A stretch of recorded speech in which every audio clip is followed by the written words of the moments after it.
I mean, again, he doesn't know who Gabriel is, right? Because he didn't come from an Abrahamic faith. The people of Mecca were pagan. Quran is mentioned, if this book was from other than God, they would have found in it many contradictions. If a book is without contradictions, that has no bearing on whether it comes from God or not. I've had phone books that are inerrant, but I certainly don't think God gave them. That we believe without understanding. The brother asked a very important question, that most of the scholars say that listening to music, watching movies, and most of the television programs, they're haram. So how can we have fun? Let me tell you, brother, at the outset, that having fun is permitted in Islam as long as the fun is halal fun. That the standard narrative has holes in it. The Prophet tells us because Satan or the devil sleeps over our nostrils. Those who oversleep and not pray Fajr on time, Satan urinates in their ears. I really do think Jesus was crucified and that he really was dead and buried. He thought that he was a son of God in the sense that he was specially chosen by God. I think Jesus really did think he was going to be the Messiah, the future king of Israel. I mean, that is, after all, why they crucified him.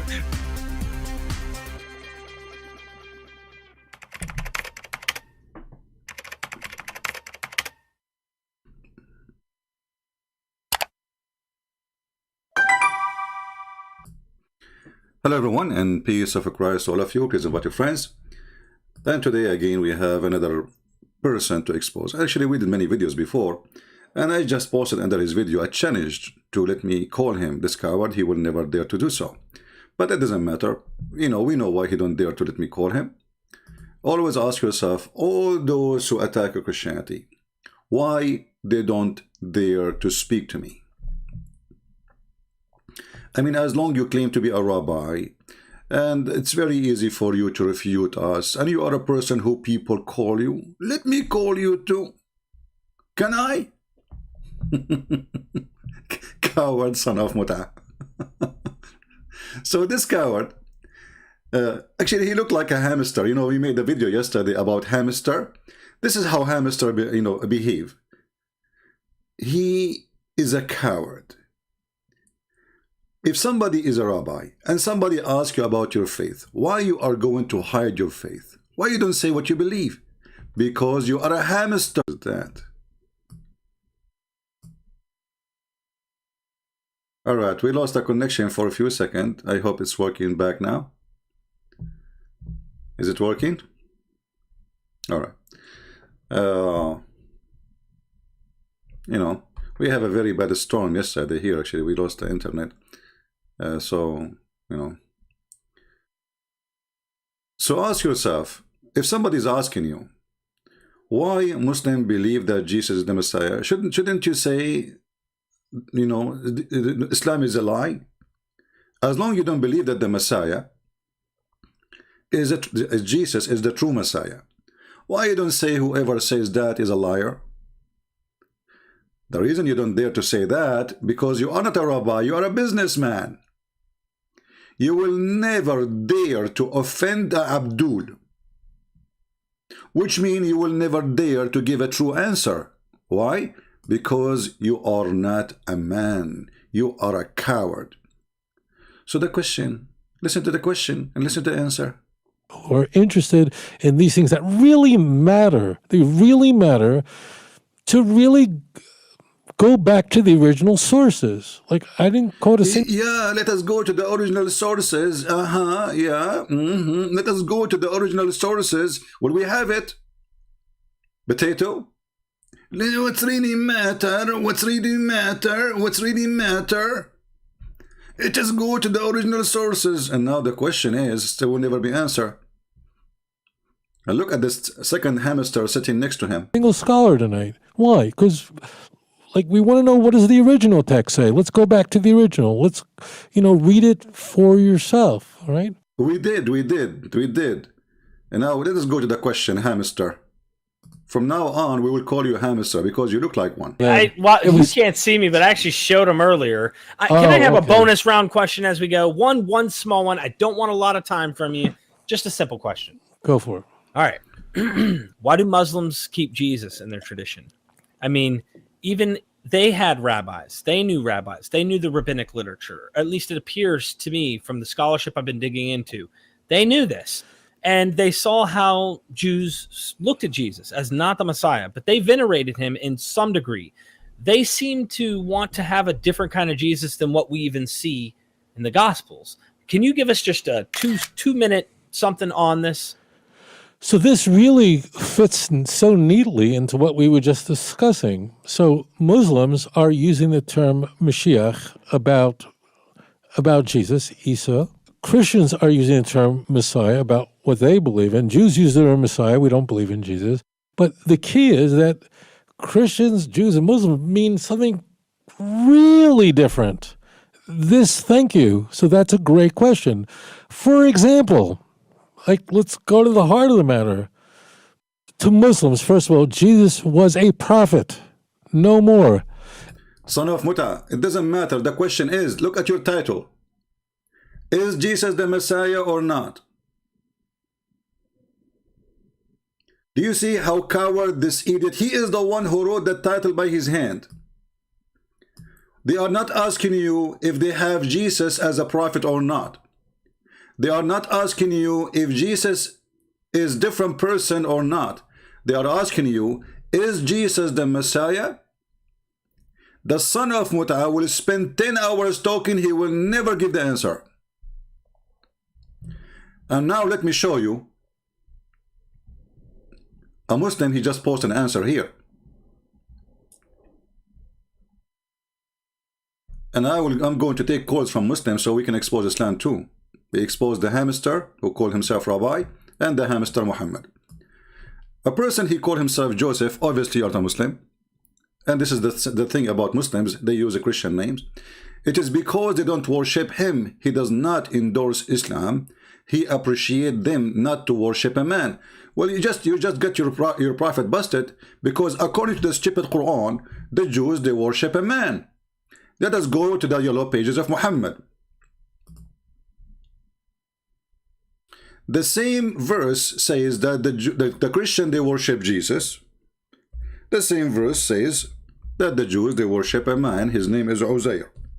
So you are a son of Muta, like the other son of Muta, and all of you end as a son of Muta, and today we are doing Muta. Isn't it? This is your stupid Quran. So he don't appreciate that the Jews worship, the Muslims don't worship a man. But according to Islam, you worship a man, the Jews worship a man, and this is the Quran. How come he don't say this is a lie?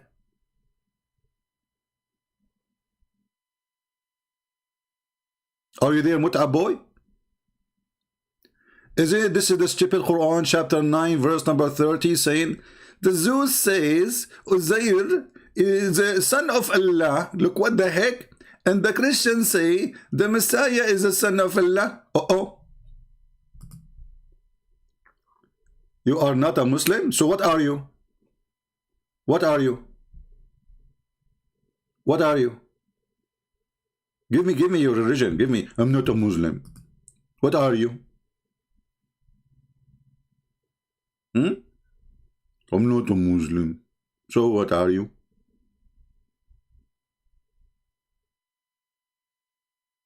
Are you a Jew? So when the Muslim, they ask question to a person he claimed to be a rabbi. Okay, Muhammad, he believed that the Messiah is Jesus. Do you believe the Messiah is Jesus? He will say, no, we don't believe the Messiah is Jesus. So did Muhammad lie? Obviously he did lie then, correct? Is that correct, people? This is how a brave man, a man of faith, he answer. This coward, he will speak. If you watch the whole video, for 10 years, he will never say Muhammad lied. Isn't it the stupid Quran in chapter 3, verse number 45? It says that the angels came to Mary, and they told Mary there is a boy, he is going to be born, his name is Isa, and his name is the Messiah. So the question is, in his stupid title,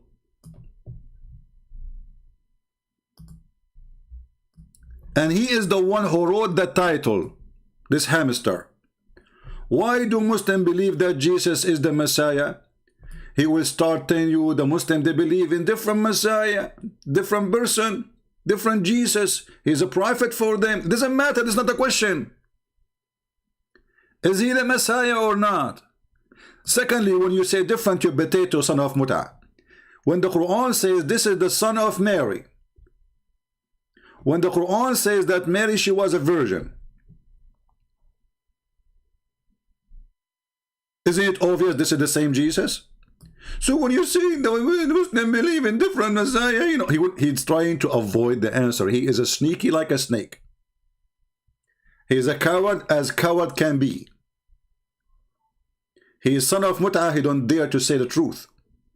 And not only that, the funny is, if you go down in his page, you will find all his supporters are Muslims.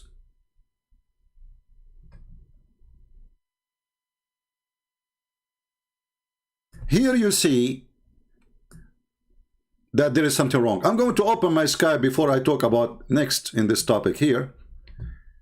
Any Muslim would like to call and speak of the topic, please feel free. I'm opening my Skype.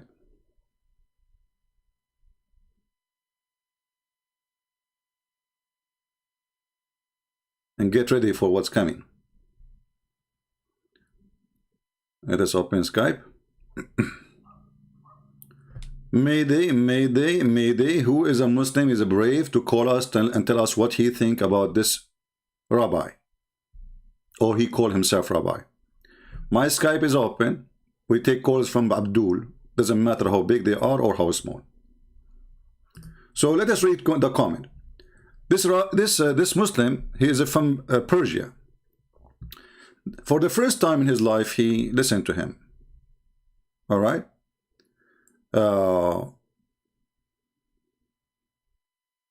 He is happy with his king, Korosh.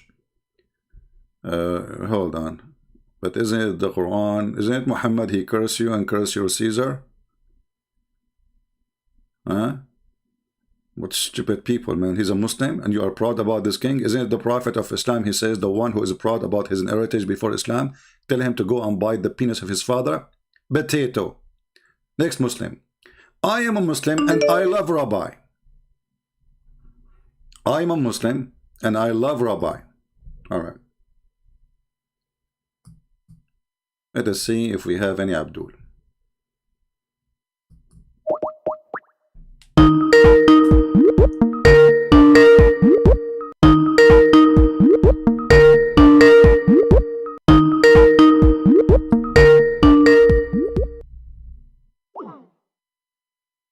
If you text me and you don't want to take my call, I will block you. As simple as that. So I will call you one more time. If you don't accept, you are blocked forever.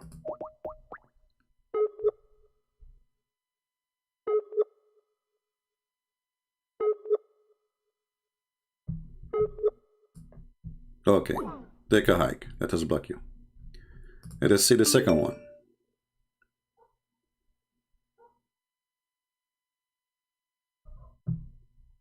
This Muslim saying to me, you are finished. Let us see the finished. The finished boy.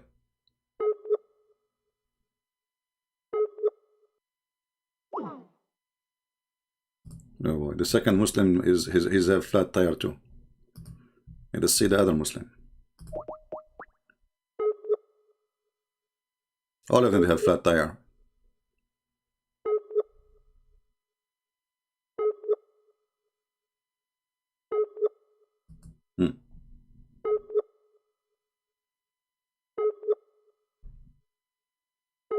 We cannot even connect with them.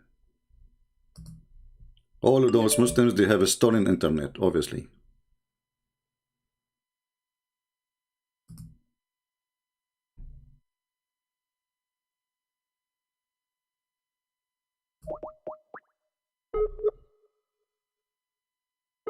Let us see.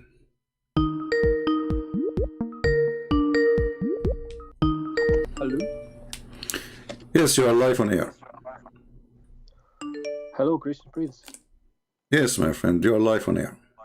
Okay, it is you who called me. Can you mute YouTube, please, because I hear myself twice. No, sir. Okay, maybe it's open now. 1 All second. right. So did Is you? it okay? Are you listening to us on YouTube? Are you listening to the topic? Oh, okay. No. So I don't know why they are. There's like an echo. Anyway, so the topic is there is a rabbi. He's a Jew, and when they ask him why the Muslim believe that Jesus is the Messiah, he said that the Muslims, they have different Jesus. Do you Muslims have different Jesus? My friend, I'm an ex-Muslim. Oh, sorry. You know, I see. For me, I was. Yeah. You know, I I have a conversation with you last summer. So, and you convinced me that Islam is wrong and Oh, peace okay. of So you Christ. left Islam with us. You left Islam with us live on air, correct? Yeah, right. All right, I'm all right. ex-Muslim from Russia. You know, so. Oh, okay. Sorry, I We had a apologize. I thought conversation. because I see a Muslim name in front of me, so I don't know. You know. Yeah. It's my Yeah. nickname. You know, not All my right. real name. Okay. So you wanted me to call you for what reason then? You know, it was your live stream a few days ago, so Yeah. I just wanted to call you and to All right. say thank you so much. You know. You're welcome. Do you know that we have our 2 books translated now in Russian? Yeah, of course. And Yeah, my actually, we Russian have 3. friends. We have 6 and Allah too. 6 and Allah too in Russian. Yes, You get that copy? and recently I received this book, yes, from my fellow Christians brothers, and okay, we are reading it right now. You know, All right. Christian Prince. Do you know that guy from Egypt? His name is Said, who is an ex-Muslim now Christian, and he has live streams on Arabic and preach to Muslims the gospel. No, I don't know them. He is from Egypt and now he lives in Russia, and I knew him, and he has a Russian wife, but All right. a few days ago he divorced, unfortunately. Well, this is not my friend. This is not my business. I want from you to share my books with everybody. As you see, we give it for free, so people who they are Russian, Ukrainian, etc., whoever speak Russian, they can enjoy the knowledge for free. All right. So yes, Christian I Prince, depend we are very in Russian people appreciative. like you to spread the truth. Yes, thank All you right. very much. Okay. Thank you, my for friend. Let this us gift. take a call from Muslims. Thank you. Okay, bye. Bye bye. All right. We thought he's a Muslim. It turned to be not. He's an ex-Muslim. He decided to leave Islam life on air, but I forgot about him. You know, it was a year ago.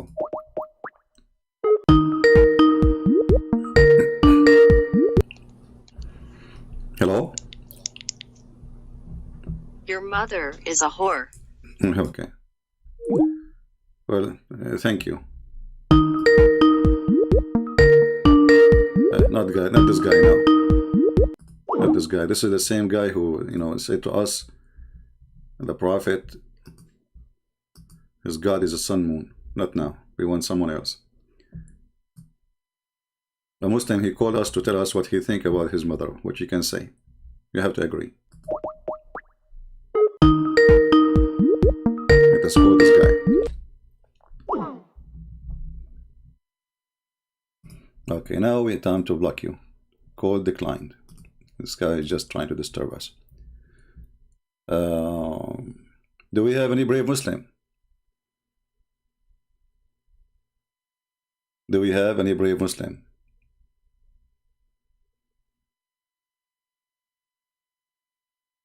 You know,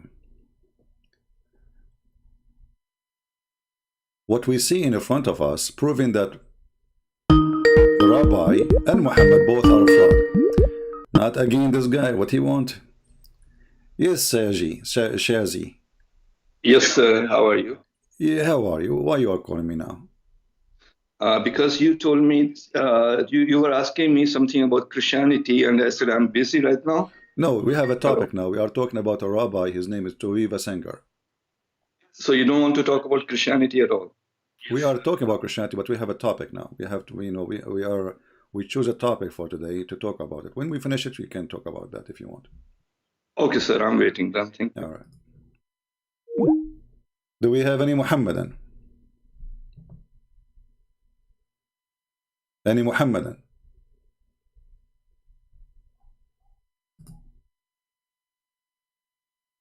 Anyone? You know, one of the reasons, by the way, I hate Skype. I will give you, even this is out of the topic. There is some people, they have mental illness, literally. And it's happened that those people who they are stalking me, they are women.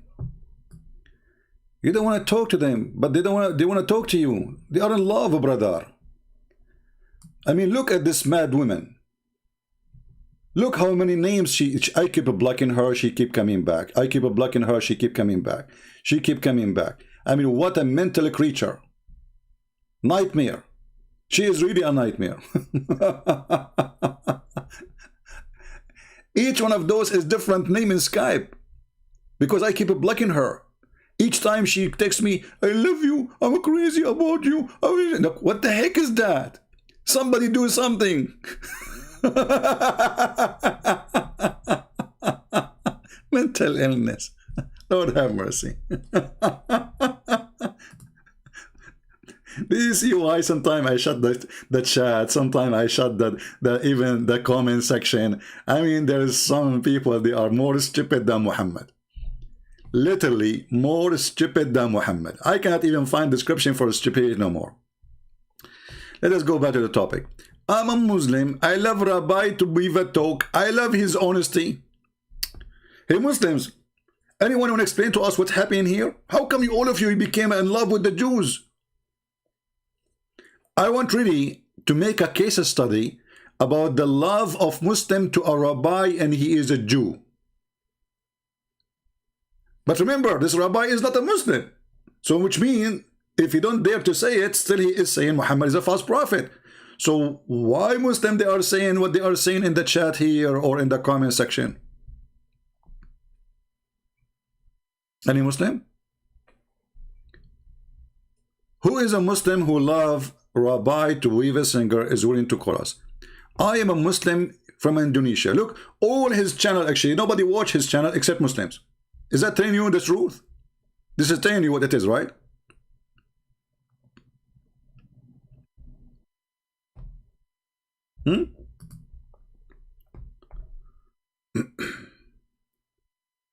Any Muslim want to explain to us?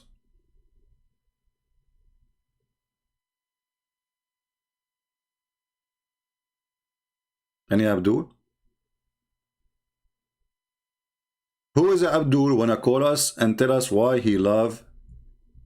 You know, I'm not against you to love him. I actually encourage such a love. You know, I hope you get married soon. But this is not, you know, what we are seeking here.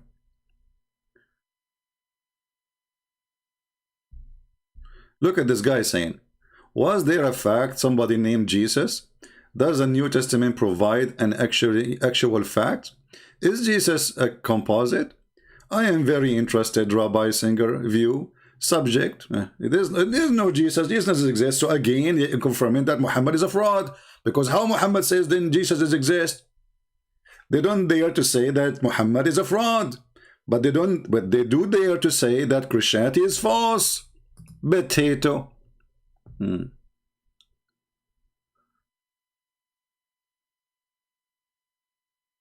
you know there is underground channels, some countries where people get paid little money to troll in YouTube? I do not know about that. This is a conspiracy I cannot support. Why somebody want to do underground market to pay somebody to troll in YouTube? What does that mean? Sound fishy for me. Sound like, you know, sound like what, this is a Muhammad prophecy or something, you know, sound like the Quran for me.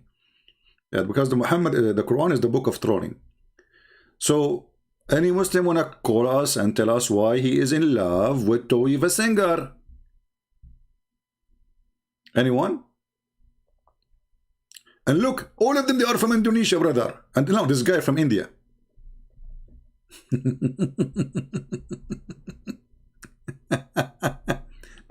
Big respect, Rabbi Tovia Singer.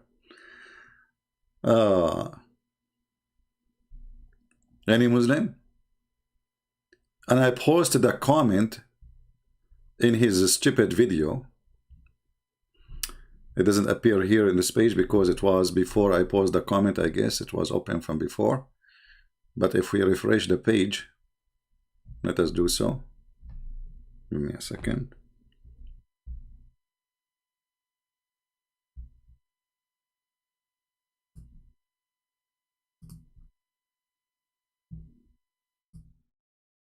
All of them, they are in love with Tovia Singer, brother.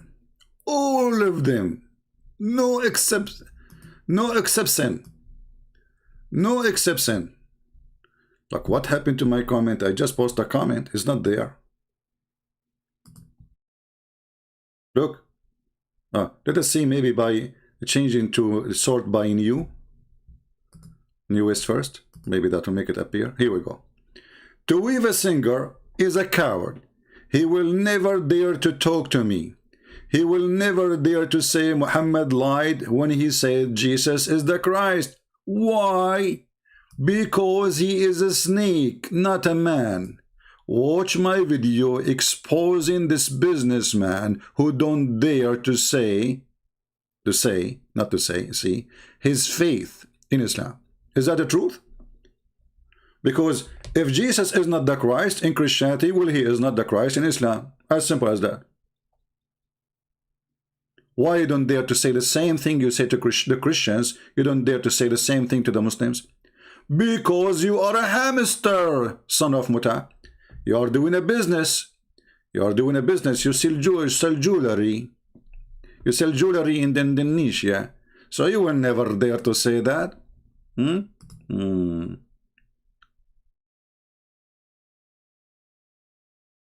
Another smart Abdul is saying, just to show you the intelligence, don't shit on the man, excuse my language, I'm just reading.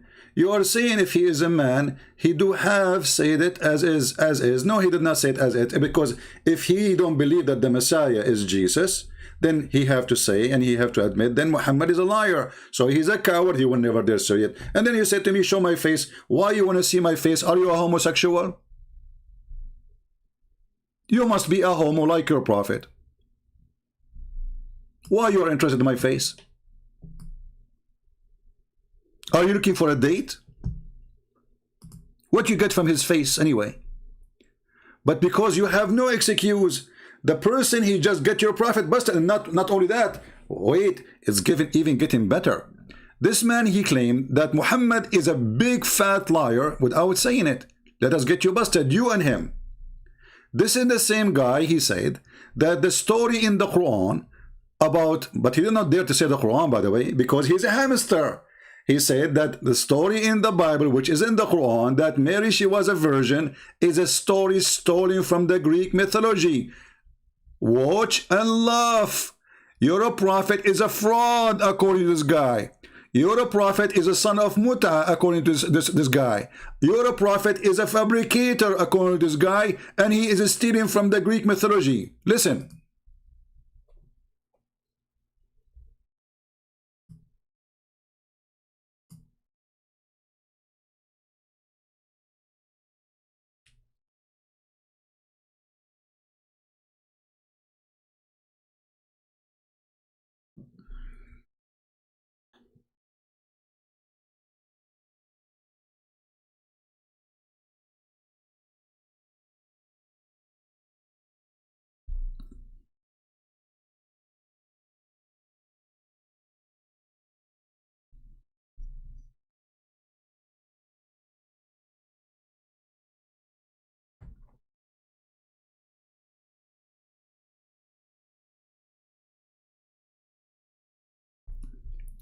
By the way, if you go and check all the stories he mentioned, none of them have to be even close, because all those stories about a man and a woman, they are having sex. The story of Jesus, he is not born of any sexual relationship. So this coward, son of Muta, again, is lying, mentioning names have nothing to do, not even close. But the point is, he is saying that the story which is in the Bible, which is in the Quran, is a theft from the Greek mythology. But do he dare to say Muhammad is a fraud? Oh, there's no sound for him. Hold on. Let us fix it. I apologize for that. We will fix it. Here we go. All right, now you will hear his voice. That liar when he said that Jesus is born of a virgin. Listen and laugh. Individuals, like the mythical founder of Rome, Romulus, was said to be born of a virgin and God. Pythagoras, the philosopher, was said to be born of a virgin. Octavius, Caesar Augustus, the adopted son of Julius Caesar, was said to have been was the son of God, and then he was born. I mean, this is the Hercules was said to have been conceived by a relation between Zeus and his mother. So what happened is, as Christianity was leaving Jerusalem and moving toward Athens, it was adopting the ideas that had emerged from Greece rather than from Yerushalayim. Did you hear it, Muslims? So when you're a prophet, you say that Mary, she gave birth to Jesus and she was a virgin. Muhammad is a liar. Did you hear it, Muslims?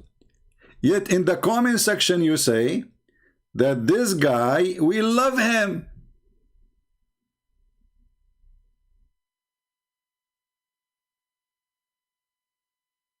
Can you believe the stupidity?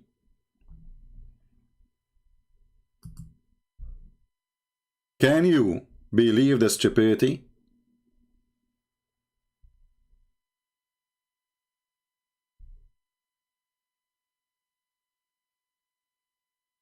Muslims, Tovia Singer is spitting at your prophet.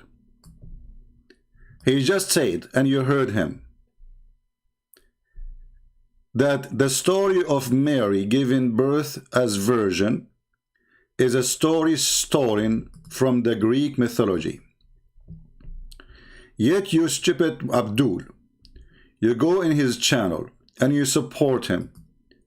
And you say, I love what you say. Why? But just because you attack Christianity. So what is between you and this filthy man is a common ground, is hating Jesus. Both of you hate one person, Jesus. So the hate to Jesus unite you. Even in the way he is stepping and he is farting and he is doing poo-poo in the top of your prophet, it is not the problem. Because as long he is against Christianity, we say we love you. So what we notice here, that both are hypocrite, in bed together, but in the same time they are enemies.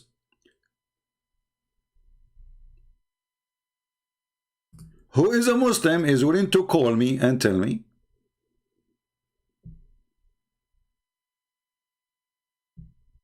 why you are in love with this man. He just said that your God Allah is a fraud. Your God Allah, he stole the story of the Virgin Mary from the Greek mythology.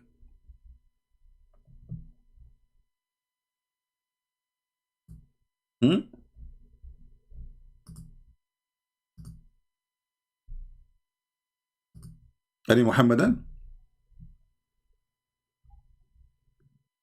I mean, can you believe the stupidity? And just right now, I'm talking to you. You know what I'm doing?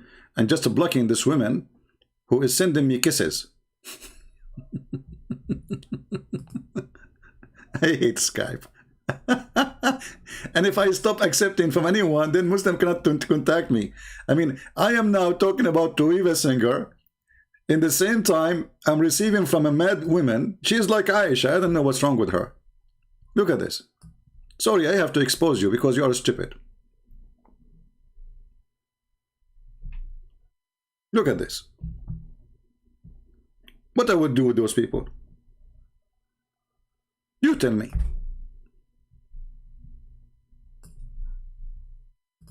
I am blocking names of this woman for the last, since I came, like open Skype, I'm just blocking names now. She have a billion name texting me.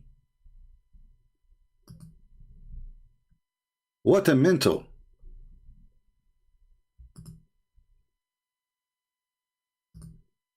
You are qualified to be a prophet in Islam, literally, because you have all the requirement.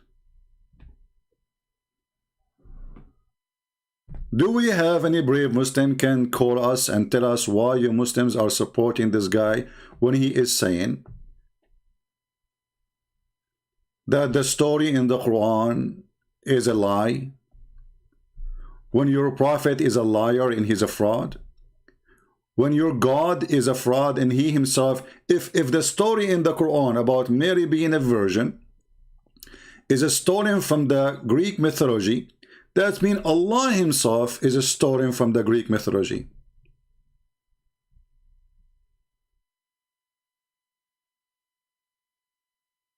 Any Muhammadan?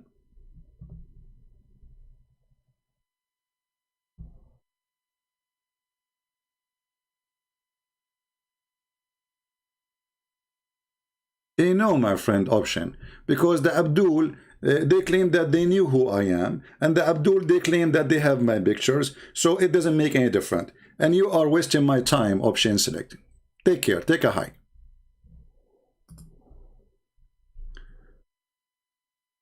The Muslim, they claim they know who I am, they claim they have my address, they claim they have my pictures, they claim etc. And same time, actually, it's not hard to find who I am. What a big deal. I have my books for sale in Amazon. I go and do seminars in person. I made seminars in every country you can imagine. So when the Muslim, they say, show us your face, this is an excuse not to debate me. As simple as that. Otherwise, who care about showing my face or not? You are debating what are my answers, not my face.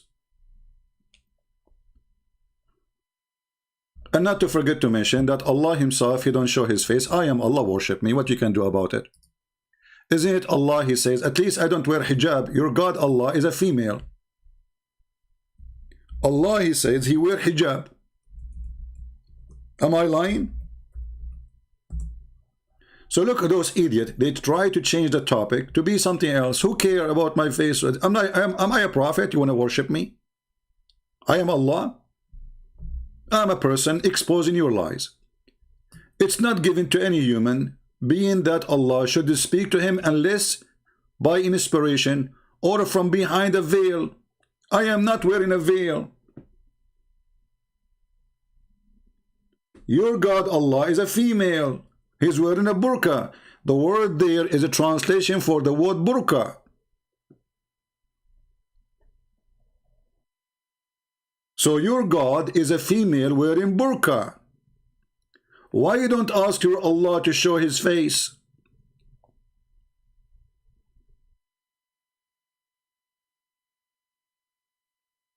So they cannot debate me.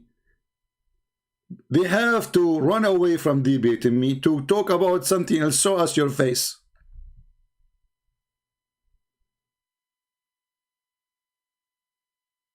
Right? Even Mimi Hijab, his last name is Hijab, which means, you know, in the Middle East, they call you by a name. Your last name present who they are either an honor or an insult.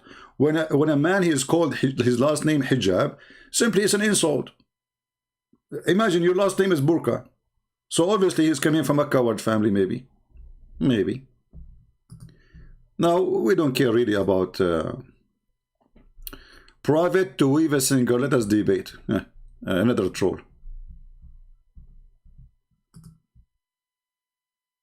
Who is a Muslim would like to call me and tell me what is the secret between the love of Muhammadan to a person who he just said that Muhammad is a liar, without saying it, by the way. He don't dare to say it.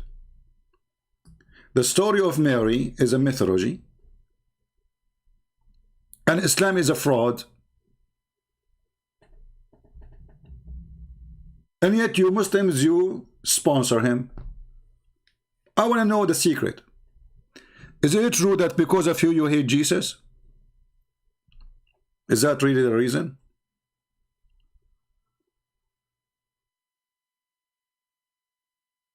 Anyone?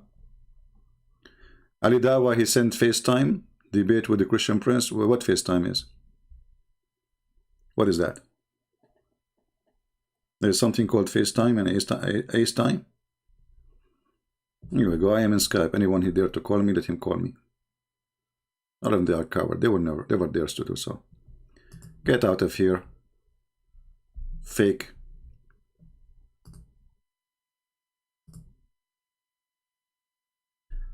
Admin, anyone he used the name of somebody, just block him right away.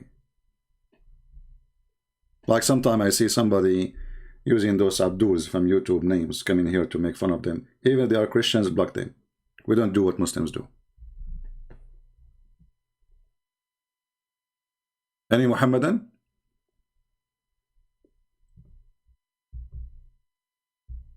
Any Muhammadan dare to make a comment about Tovia Singer saying that the story of Mary is a fabrication and Mary, she was not a virgin? And by the way, this guy, he made a video, and I made him shish kebab too. He said, Mary, it says in Isaiah that Mary, she is going to be a virgin. It doesn't say that in Hebrew. It says she will be young. Like, hold on, you stupid donkey. So the sign is that a young woman, she will give a birth. Well, all young women, they do that. So what is the sign? Sign, it's a miracle. Sign, it is something doesn't happen. Something will happen once in the lifetime of humanity. So if a young woman, she give birth, that is not a sign. Every day there's young women giving signs. This is how weak those who claim to be Jews. They are fake. They are not true Jews.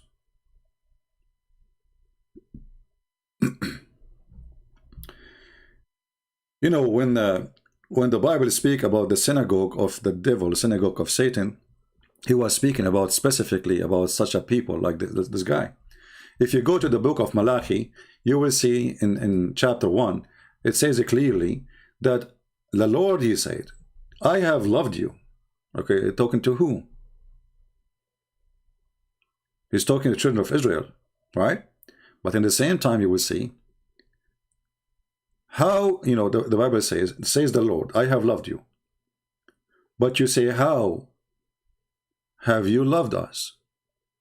Isn't not Esau, Jacob a brother? Declare the Lord. Yet I have loved Jacob, but Esau I have hated. So what the verse is here, and this is what Paul, he quoted later, speaking about the false rabbis. So God, he loved Israel. God, he loved the children of Israel. But not everyone from the nation of Israel is being really loved. Isn't it Esau? Is Jacob a brother? And remember, this is from the Old Testament. So the Old Testament presents to us that there's a false people who they claim to be people of the Lord, but they are hypocrite, false. They are willing even to take a side with the one who killed the Jews. Every single Jew in the Arabian Peninsula was slaughtered by Muhammad. And yet, this false rabbi, he takes side with the one who raped the Jewish women, who killed the Jewish people, and he did a cleansing to the Christian and the Jews. Muhammad, in his filthy hadith, not only he teach hatred against the Christians, but he have a special hatred to the Jews. Way more than the Christians. To the point he said, prophesying that the hour will not come until the Muslims will attack the Jews. And if one of the Jews was able to escape, he thought he ran away from being killed, and he hid behind a tree or a rock. The tree and the rock, they will say, there is a Jew behind me, kill him. This is the filthy Muhammad. In the same time, this rabbi, who he claimed to be a rabbi, he don't like Jesus. He don't like Jesus. Jesus is bad for him. But Jesus is the one who says, forgive them, Father. They do not know what they are doing. Do you see how much Jesus, he loved the Jewish people? They just put him in the cross. They just put nails in his hands. They just put nails in his feet. He is crucified literally.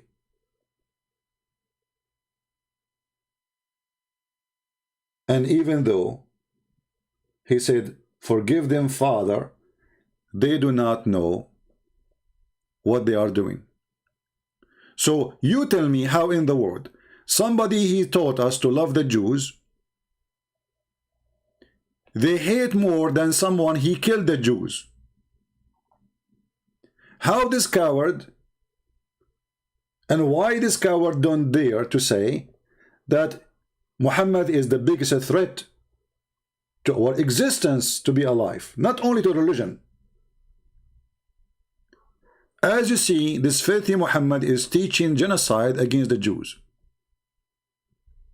He don't want to kill one. He want to kill every single one. Women, children, doesn't matter.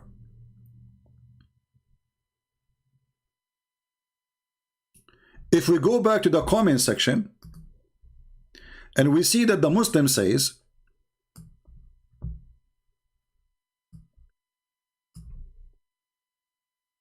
that we appreciate you and I'm a Muslim.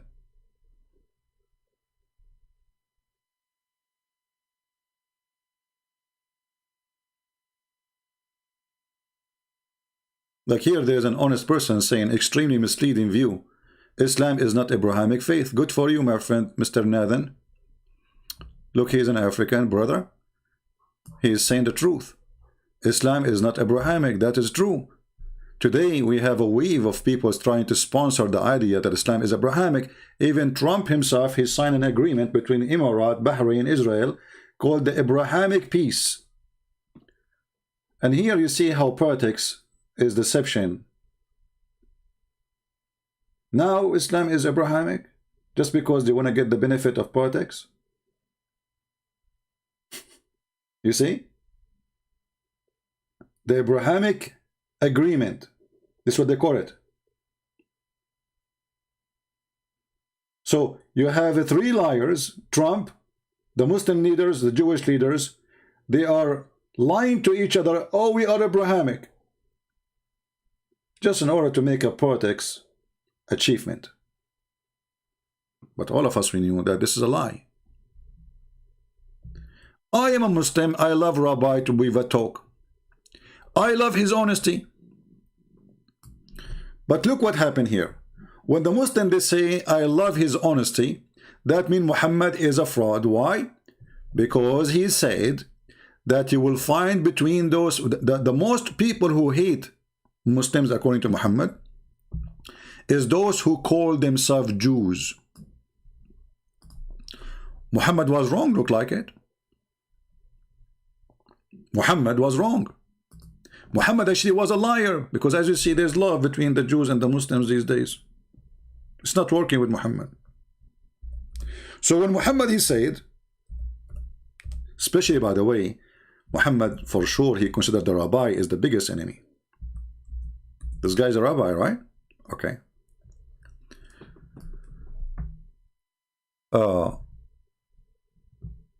Chapter 5, verse number 64. Read with me carefully. The Jews says, Allah's hands is tied up, i.e., he does not give and spend from his bounty. So the Jews are making fun of Allah, and this is a proof that this guy, Tovia Singer, is a liar, because if the Jews are worshipping the same God, why they are saying Allah, his hand is tied up? Do you see it, people? Do you see the clear proof that the Jews and Muslims are not Abrahamic? Or they don't belong to the same person? Because the Jews are Abrahamic for sure. There's no question about that.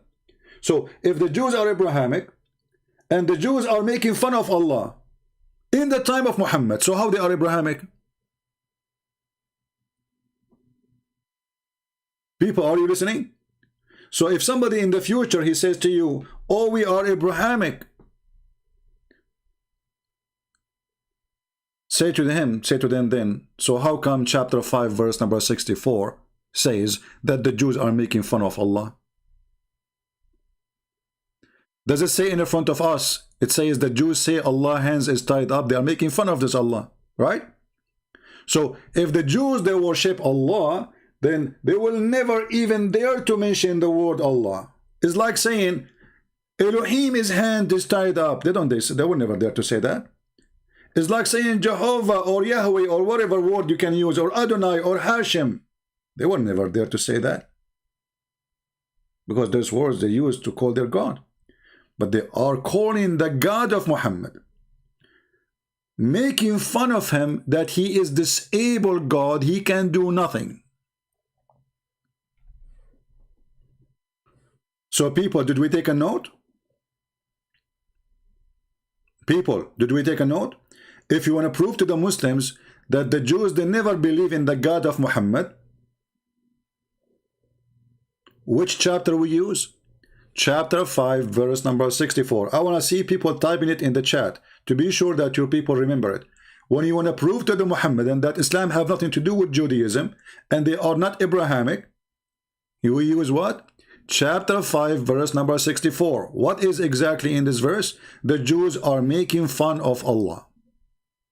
If they have the same God, they will never dare to do so. See, they are not making fun of Muhammad, they are making fun of the God of Muhammad.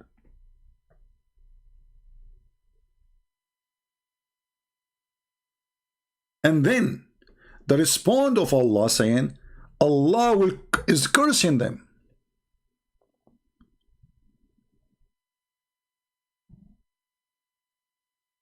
Allah is cursing them.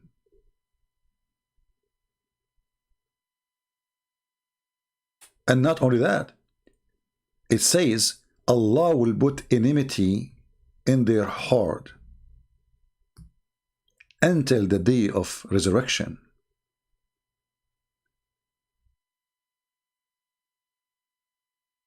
And they are the people who make war. And each time they put a war, Allah will extinguish the fire of that war.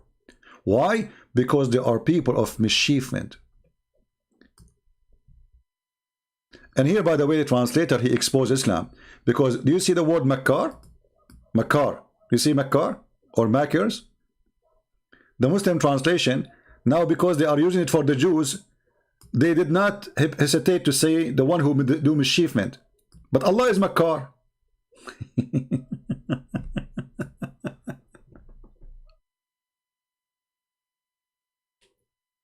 So what the Quran is saying, according to the filthy Muhammad, that the Jews are evil people and he will make them even more evil and he will put enmity in their heart forever.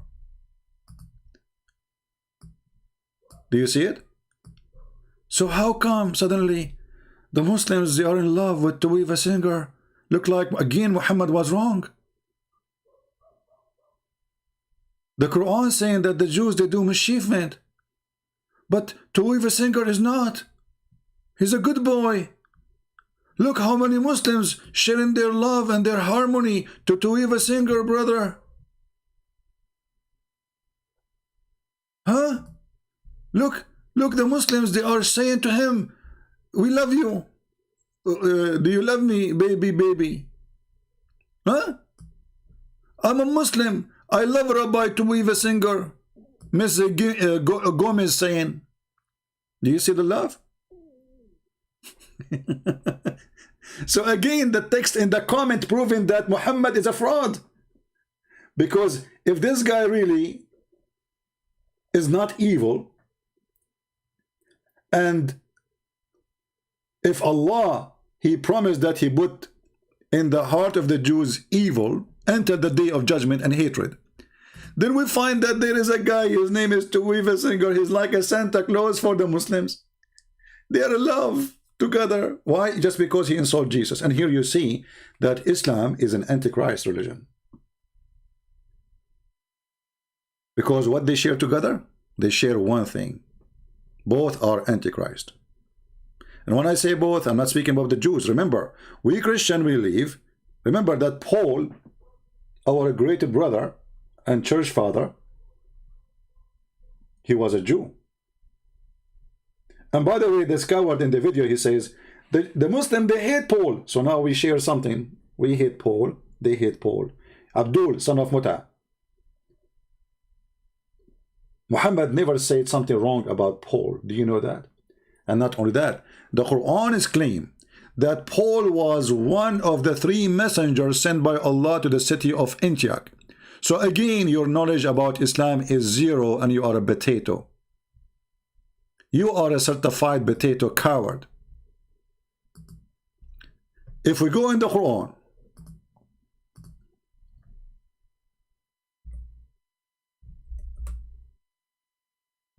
we will find a verse, which is very unique verse, by the way. Chapter 36, verse number 14. Speaking about three messengers were sent. The first two, they were not enough. And they were sent to the city of Antioch. People, do you see it? Which city? Now, who is the one who went to Antioch? The disciples of Jesus, right?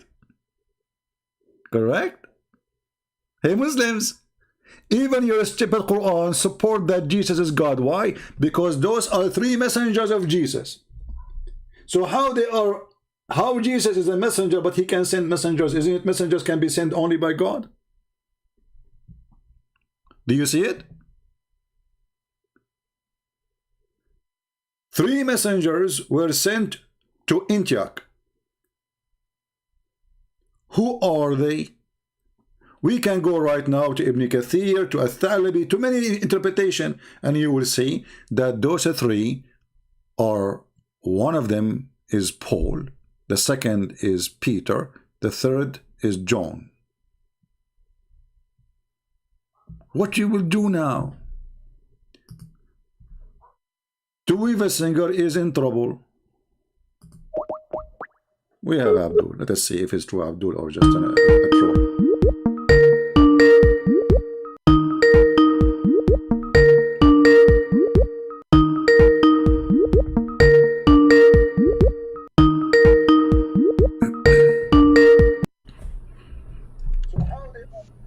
Hello?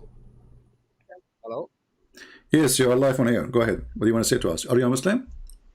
Oh, assalamu alaikum. Wa alaikum assalam. Is that a greeting of Muslims or a greeting of Christians?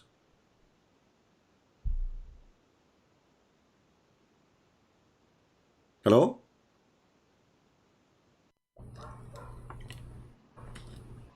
You know... Are you there? Yes, can you hear me? You said to me, assalamu alaikum. Is that an Islamic greeting or this is a Christian greeting?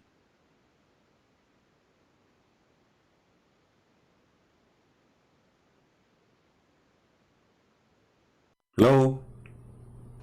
Hello, can you hear me? I hear you. Do you now? I'm asking you. I'm saying you said to me. Yes. I'm saying you said to me, assalamu alaikum. Is that an Islamic greeting?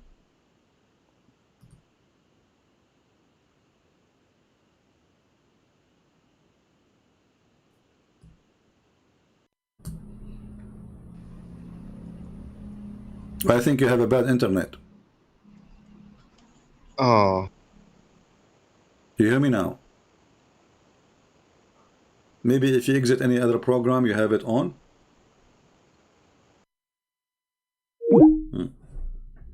His name is a proud Muslim too.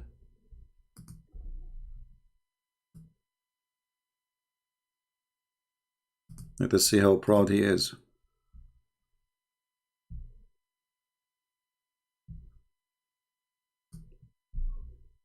We'll call him again.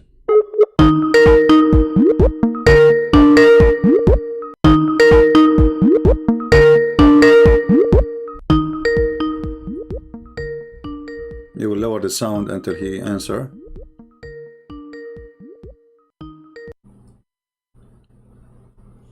All right, do you hear me now? Hello, can you hear me? Yes, yes. Sound good. Okay. So you said to me, assalamu alaikum. I was saying, is that an Islamic greeting or this is a Christian greeting?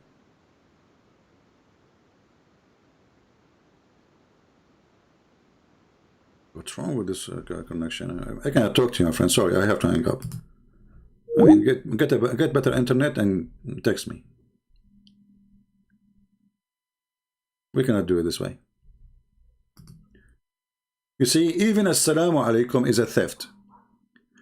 When Muhammad, he saw an angel first time. When Muhammad, he saw an angel first time, according to Muhammad.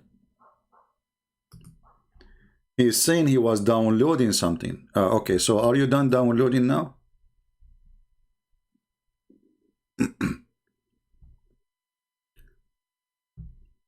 Okay, let's call him again. Give it a try.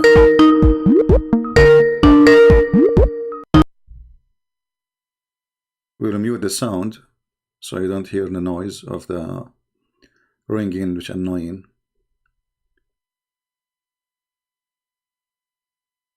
Let us hope he will answer.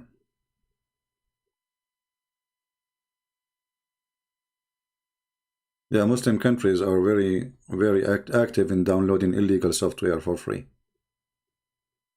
Everything there is for free. He is not answering.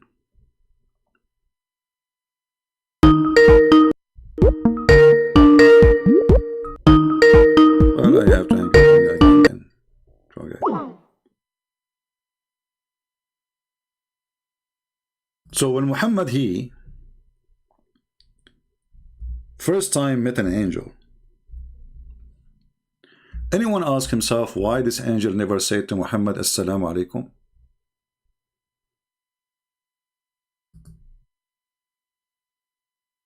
Never. When the angels came to Mary, they said to her, Shalom to you, Mary. Blessed you are between the women. So the first word they said to her is Shalom. Salamu alaikum. This is, by the way, it's exactly how it is. So even that one is a theft. Muhammad, he stole. Later he took it from the Jews. This is when Muhammad was not living with the Jews. He don't know about it. When Muhammad started living with the Jews, he copied Assalamu alaikum from the Jews.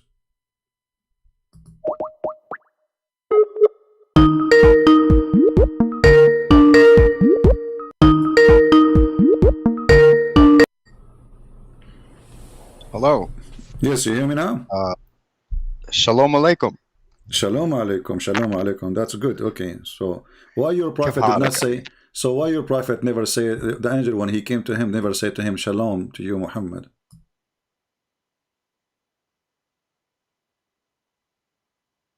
There we go. Okay. Well, you know what? I have to block you because I'm not going to waste my time with somebody his internet not working.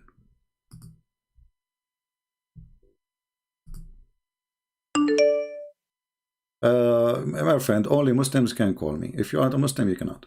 Don't try.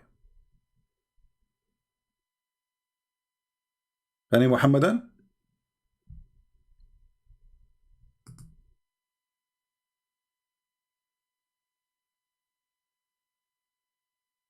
Everything Muhammad he have is a theft from the Jews and from the Christians and from the Hindus.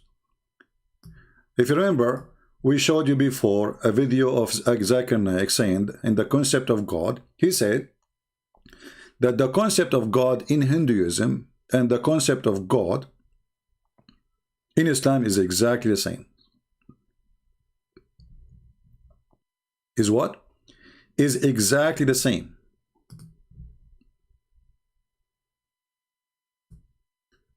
Why people don't listen? I just said only Muslims can call me. Let me block you. This one he keep trying to call. Very weird people. I say only Muslims can call. They will insist they want to call. Okay, here you are blocked. Have fun.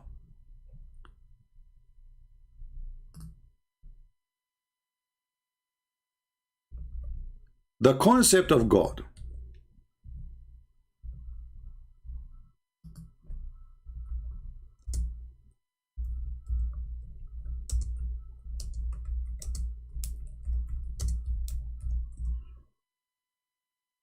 Let's put the video for you.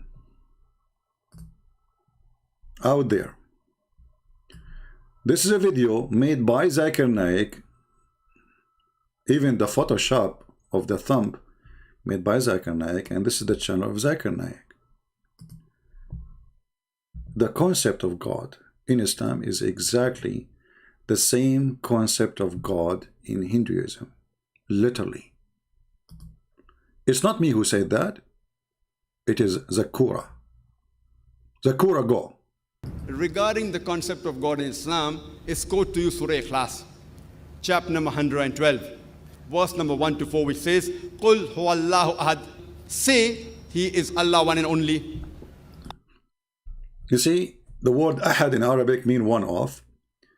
The word ahad have different meaning too, because it's a name of an idol around the Kaaba. And there is a word close to it in the Hebrew. Say that God is echad. Your God is echad. O Israel, your God is one.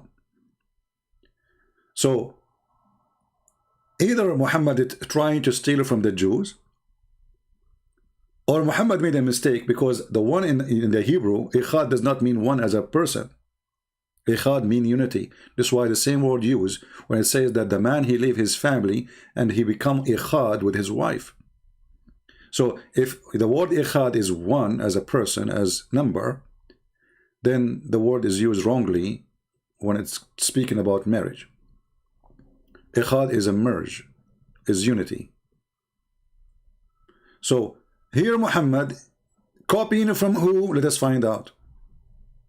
Allah Samad. Allah, the absolute and eternal. No, as-Samad is not eternal. You see, he did not even translate the word Samad. Samad is coming from the word Masmud. Masmud is around the Kaaba there was an idol. His name is Samud. He have a hole in his belly. People, they put donation inside it. This is Samad. And this is where the word Masmuda coming from. You make a little container from clay, you make a hole in it, and you put your coins in it to save it. This way you will not be tempted to take the money and spend it, because you have to break the whole thing. This is called Masmuda. So Allah is a Samad. He is a name of an idol. And actually this is even exists in Ibn Kathir. Allah, He is a Samad, and Samud, Ibn Kathir, he says Samud was one of the idols around the Kaaba. And we showed those references before. Lam yalid wa lam yulad. Allah did not give birth. He is not born. But this is what idols is. They never give birth. He begets not, nor is begotten. Walam yakul lahu kufuwan ahad. There's nothing like him. And this is again starting from the Bible. Nothing is equal to God. But what does that have to do with the proving is your God? Continue. This is a four-line definition of Almighty God given in the glorious Quran. Any person says so and so candidate is God. If that candidate fits in this four-line definition, we Muslims have got no objection in accepting that candidate as God. And this is exactly what is also mentioned in the Hindu scriptures, the same 4 points. The first. Guys, did you hear exactly? Did you hear saying that this is exactly what is mentioned in the Hindu scriptures? Anyone, you notice similarity between Islam and this rabbi? Both of them, they are hypocrite. Suddenly, just because you want to win the Hindus to Islam, suddenly the Muslims and the Hindu, they have the same scriptures. Suddenly, both of them, they have the same concept of God. Suddenly, the Hindus are not pagan. This is exactly what the hamster Tovia Singer does. They are in harmony with Islam. So you see, they share the bed together because this hamster, Zakir Naik, is a hypocrite. Every single Muslim, he knew that this is garbage. We don't agree with you. But not a single Muslim will make a video to expose him. Why? Because he's trying to win the Hindus. And Muslims are allowed to lie to win people to their cult.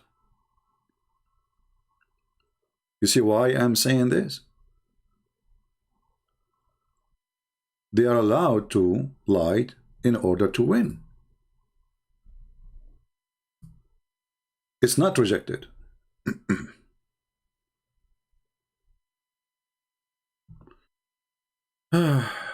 Okay.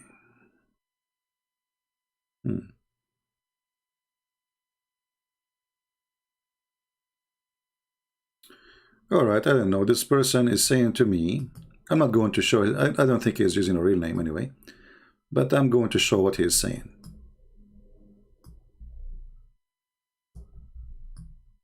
He just sent me this message now. Hi CP, I thank you from the bottom of my heart. I converted to Islam 3 years ago, but I left last year because your video reopened my heart to the truth. And then, you know, you are the best and defeated apologist, okay, scholar, okay. Well, I'm so happy for you, my friend. So he left, you know, he converted to Islam 3 years ago, so which means he was not born from a Muslim family. And, you know, we are happy for you that you decide to leave Islam. And this is a message I just received now, you know.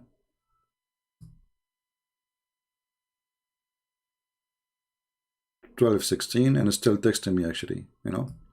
Yeah. So I'm so happy for you, my friend, that you decide to leave the cult of Muhammad and his garbage. But now I'm sorry for you because you will not get the endless penis. I mean, I don't know how sad you feel right now, but don't you feel bad because Allah, He promised you endless penis, and now your penis will not be endless? Isn't this the dream of every man, to have an endless penis? This way, you do not need to go anywhere. You can get your grocery by using your penis. Simply, you can hang a basket on it. Like now, if I have an endless penis, why I want to go to Walmart? I just put the basket at the end of it. Let it go in the street. Install a camera so I can see direction in front. And then I direct it to Walmart. And then I will attach a credit card with it, you know? And then I go to Walmart.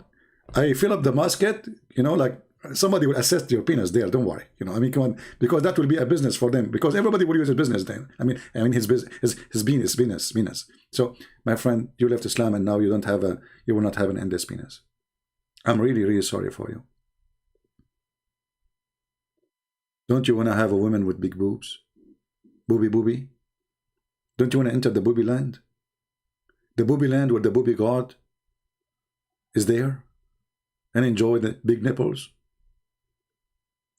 Once I was debating a Muslim sheikh and I said to him, how in the world your prophet, he promised us that our women in heaven, they will be having 1 mile ass? He said to me, what's wrong with that? I said, well, I find it wrong. He said, why? He thought I'm going to say it is too big, you know. So he was shocked. He said, don't men really like big women ass? I said, yeah, but this is not big, my friend. If I will be 96 or 90 mile tall, and then her ass is 1 mile, I mean, this is so small. He was shocked how stupid his God is. I mean, he will be 96 mile tall, and your wife, her ass is just 1 mile. Like, what the heck? The ratio is 1 to 96. And the wife, she will be 30 mile tall. So you are 3 times bigger than the wife, taller than the wife. So when you are standing, your wife, she will not be even standing next to your waist.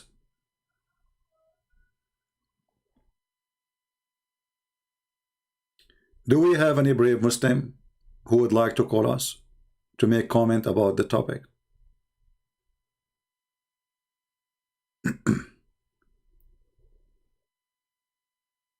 What do you mean no sense? This is make a lot of sense. Okay, hold on. You see, the Prophet of Allah,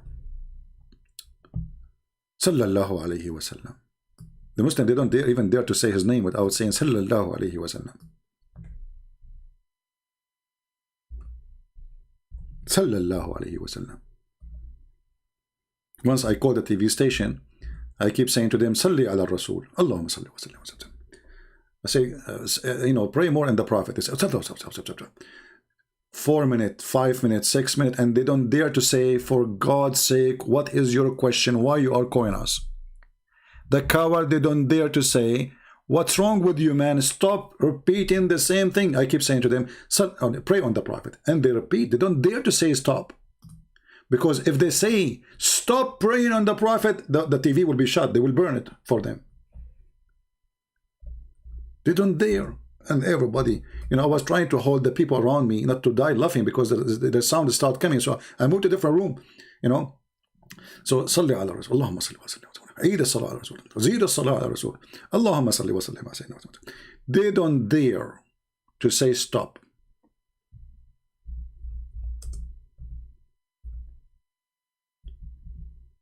But look at this.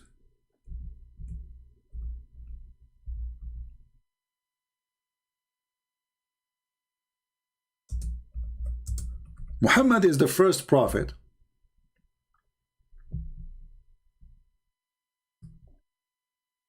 who established Playboy magazine ever.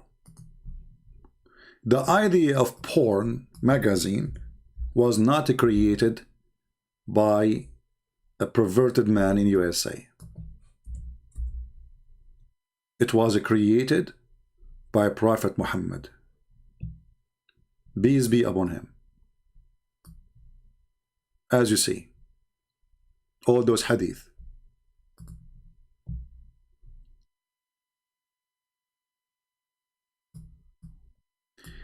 إن في الجنة لسوقا ما فيها شراء ولا بيع إلا الصور من الرجال والنساء فإذا اشتهى الرجل صورة دخل فيها.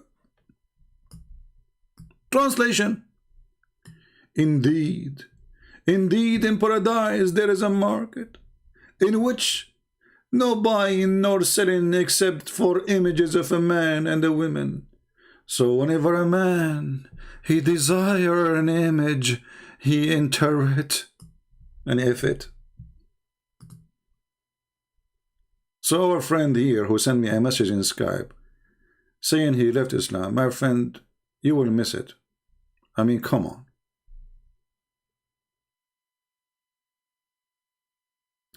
If you want to learn Arabic, I have a channel in YouTube. It's called Arab for Christ. It's for free. Go and learn Arabic for free. Just to practice everything we say there. I have a class number 1, 2, 3, etc. Practice it and you will learn Arabic. In less than 2 weeks, 3 weeks maximum, you will learn how to write, how to read. Granted.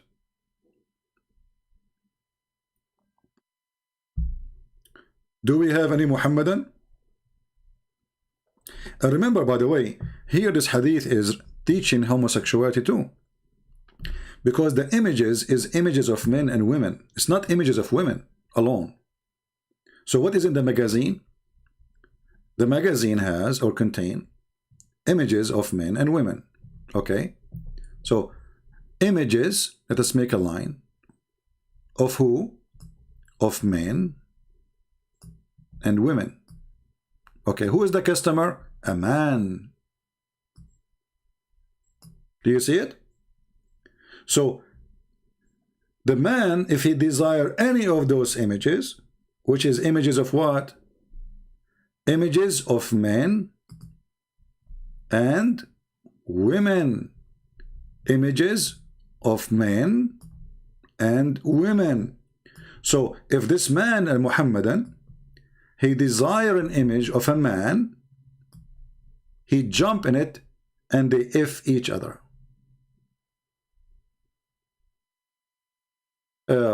Somebody saying try always to mention the hadith number before reading the hadith. My friend, I will teach you a very easy way to find the hadith, because those numbers, by the way, they don't match. Depend in the translation books. Those are actually not real numbers. Always, if you want to find the hadith, you open the same website. You type 3 words like indeed in paradise there is a market. Type it, you will find the hadith. Very easy. Indeed in paradise there's a market. If you can remember more of it, well, you can put it just so. If I take now this line and I copy it and I search in the search engine, right away I will find the hadith. So even if I did not mention the number, just type exactly what you saw on the screen, especially we are showing it to you in English. You will find exactly the same hadith. Right? Now, do we have any Muhammadan would like to call us? Until now, we have 0 Muhammadan.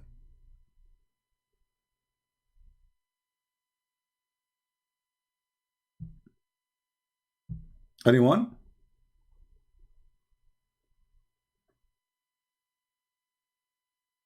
Mayday, mayday, mayday. Christian Prince challenging your God, challenging your prophet, challenging your books, challenging your religion, challenging the Jews, challenging the everybody.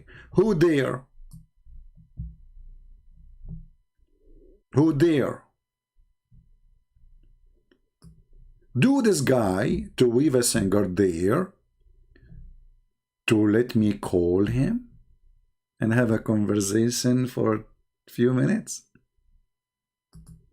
Do you think, guys, this guy, he dare?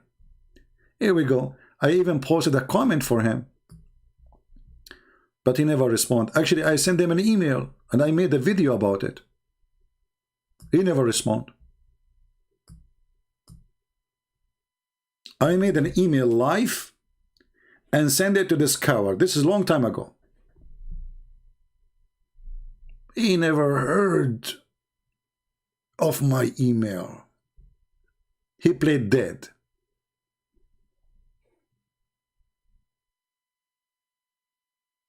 Remember, those people don't present the Jews. The majority of the Jews already are Christians, and they are called Messianic Jews. Actually, here this person saying, there are Jews who believe in the Messiah, Jesus. They are called the Messianic Jews. Absolutely. And those are the majority, by the way. The reason until now Israel or the Jews who left, you know, they are not even 20 million, because the majority, they become Christians. Otherwise, there's no way a nation, after 1,000 of years, they will stay just few millions. Right? So remember one thing. Jesus, he come to us by the disciple. The disciple is the one who taught us about the Messiah. They are the one who taught us what happened with the Messiah, what he said. And all the disciples, they were Jews. So never in your heart hate somebody because he's a Jew. Hate evil. If a person is evil, hate him for his evil, not him as a person. But evil, all people do evil. Even people claim to be Christian, they do evil. So hate the evil they do, even when they do evil. And this person obviously is a fraud. He don't even dare to say his belief. If you are a person trying to preach that Jesus is not the Messiah, well, then you should say that Jesus in Islam is not the Messiah, but he will never dare to say so because he is doing business. You know what I mean? When a Muslim, he asks me a question, like a Muslim asks me, what do you think about the crusade? Maybe with different one, we say, oh, the crusade was bad. No, the crusade was so good. Why it was bad? You see, we don't compromise. A true believer, he say what he believe. He is not waiting for the approval of an idiot to bless him. I say the truth I believe. I fear no one. So when they ask me, what do you think about the crusade? I said the crusade, the best thing ever happened. Because if not the crusade, the Muslims now is conquering all of Europe. And by that, doing that, America will be a Muslim, Australia will be a Muslim, and the whole world will be a Muslim.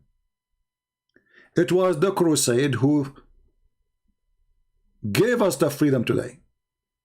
It was the crusade who gave their life. They tell you stories about the crimes they did. They were responding to the biggest crime. The Muslims is the one who attacked us, took our women, took our wives, took our children, took our money, took our land, took our churches. And until now, they are taking our churches. Just last year, the filthy Erdogan, he converted one of the biggest churches in the world into a mosque. And 5 major churches in Turkey too, beside that church, by the way, but because this is the only famous one, people, they knew about it. 5 other major huge churches, they made the mosque too, in the same day.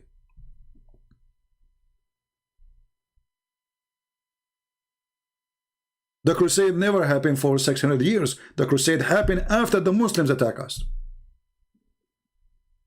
And if I was exist at that time, I would be the first one to join the crusade. The crusade people are our honorable brothers. They are the best of us.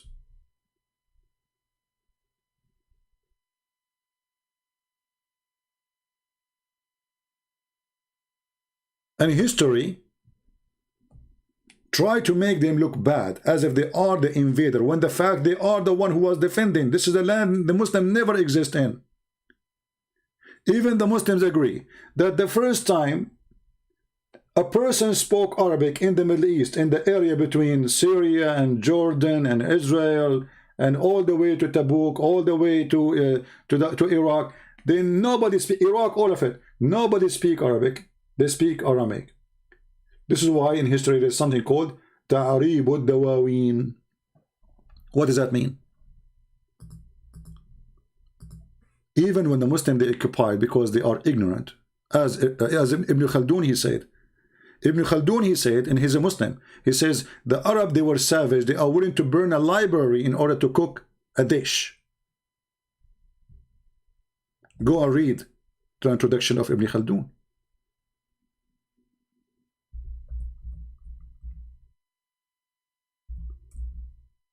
The Caliphate Abdul Malik ibn Marwan is the first one who started changing the language of those countries from Aramaic into Arabic, including Iraq, including Syria, including Jerusalem, including Egypt.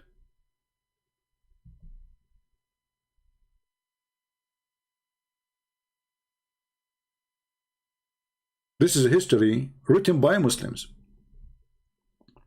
And now you see somebody from Hamas saying to you that this is our land, when in fact everybody knows that the first time they enter it, when the filthy Umar al-Khattab he attacked Jerusalem.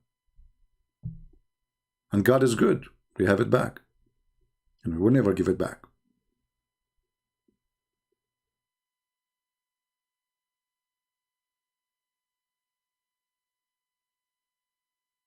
But because, you know, in schools, they teach you that the crusade were bad.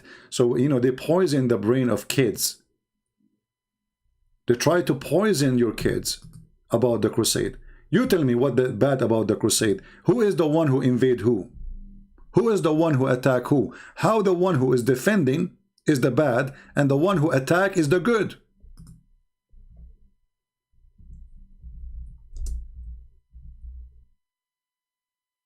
Huh? Have you ever heard of such a hypocrisy?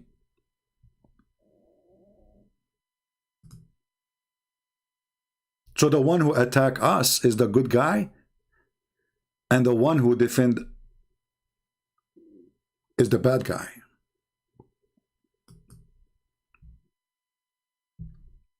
And this is where we see some stupid who claim to be Christian. They say to you, the Catholic is the one who established Islam. My friend, I'm not a Catholic, but if not the Catholic, you will be Abdul by now. So if I am you, I should thank God for the Catholic every single day.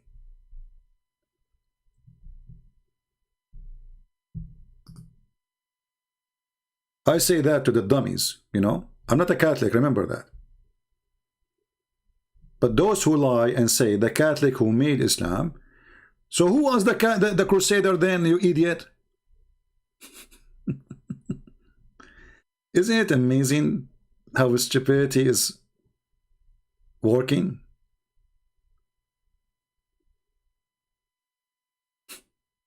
Isn't it? I saw even a guy, he is from a church called the Seventh Adventist. He is saying that Khadija, she was a Catholic nun. Can you believe it? The woman, she had 3 husbands. She was a Catholic nun.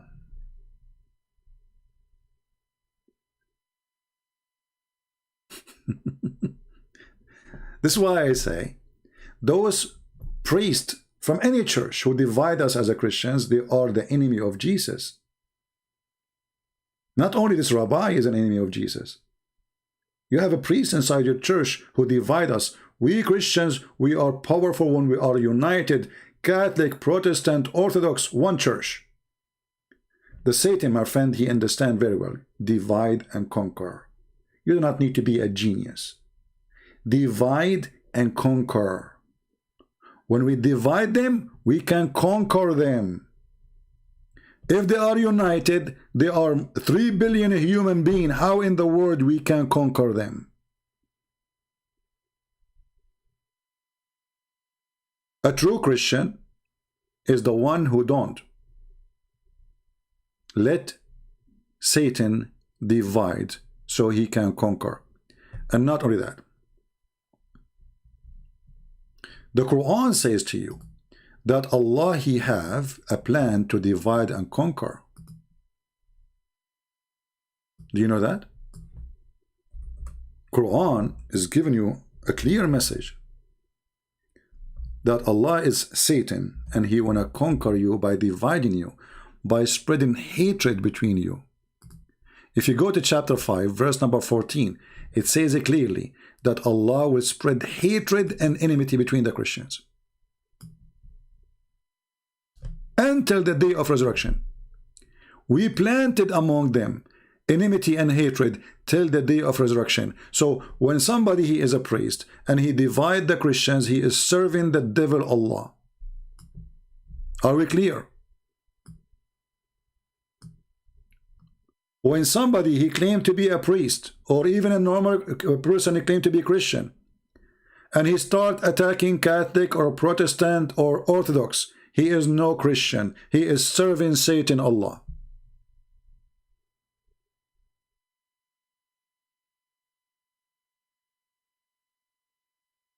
This is the truth. So if there was a pope, he was dividing the church, he is serving Satan. If there's a Christian Protestant priest dividing the church, he is serving Satan. If there's an Orthodox bishop dividing the church, he is serving Satan. Don't take a side. Be against the one who divide. For Satan in front of you saying to you, I will plan hatred between you Christians so you will never be strong. This is why Muslims, they hate my channel, because here they can't play games. They can't play the game the Catholic did, the Protestant did, the Orthodox did. We here don't allow it because simply we are united and we are family. It's not you who decide who is a Christian, it is the Lord. The Lord, He says, whoever believe in me and I will live. Believe in Him as what? As a Son of God. Even if they have some wrong beliefs, still they are Christians. Let's say you might not agree with them about having pictures or statues, but still they believe in Jesus, that He is their God. They knew that statues is a statues. They knew that the picture is a picture. They don't believe that the picture is God. When somebody says to you, the Catholic, they pray for dead people, that's a lie, my friend. The Catholic, the same as the Protestant, the same as the Orthodox, believe that when Jesus resurrected, thousands and thousands of saints resurrected with Him. So saints, according to the Bible, were resurrected. So how you claim they are dead? When somebody says that they recite the rosary, well, the rosary is in the Bible, you idiot. This is what the Catholic repeat. It's what the angels they say to Mary. Shalom to you, Mary. Blessed you are between the women. So then maybe the angels were Catholic too. So fight your ignorance. Don't be a fool and don't be stupid. I don't agree with the Catholic with many things, but still, no, they are my brother in Christ. And we appreciate a lot of things they did. As we said, if not them, all of mankind will be now subdued, bowing down to the devil Allah.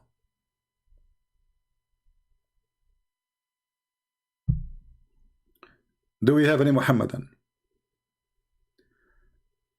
Is shalat? I don't know what shalat mean. What shalat mean? I don't know what that word is.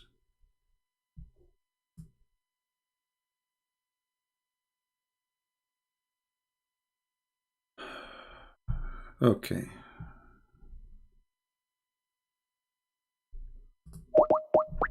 Let us see this person here.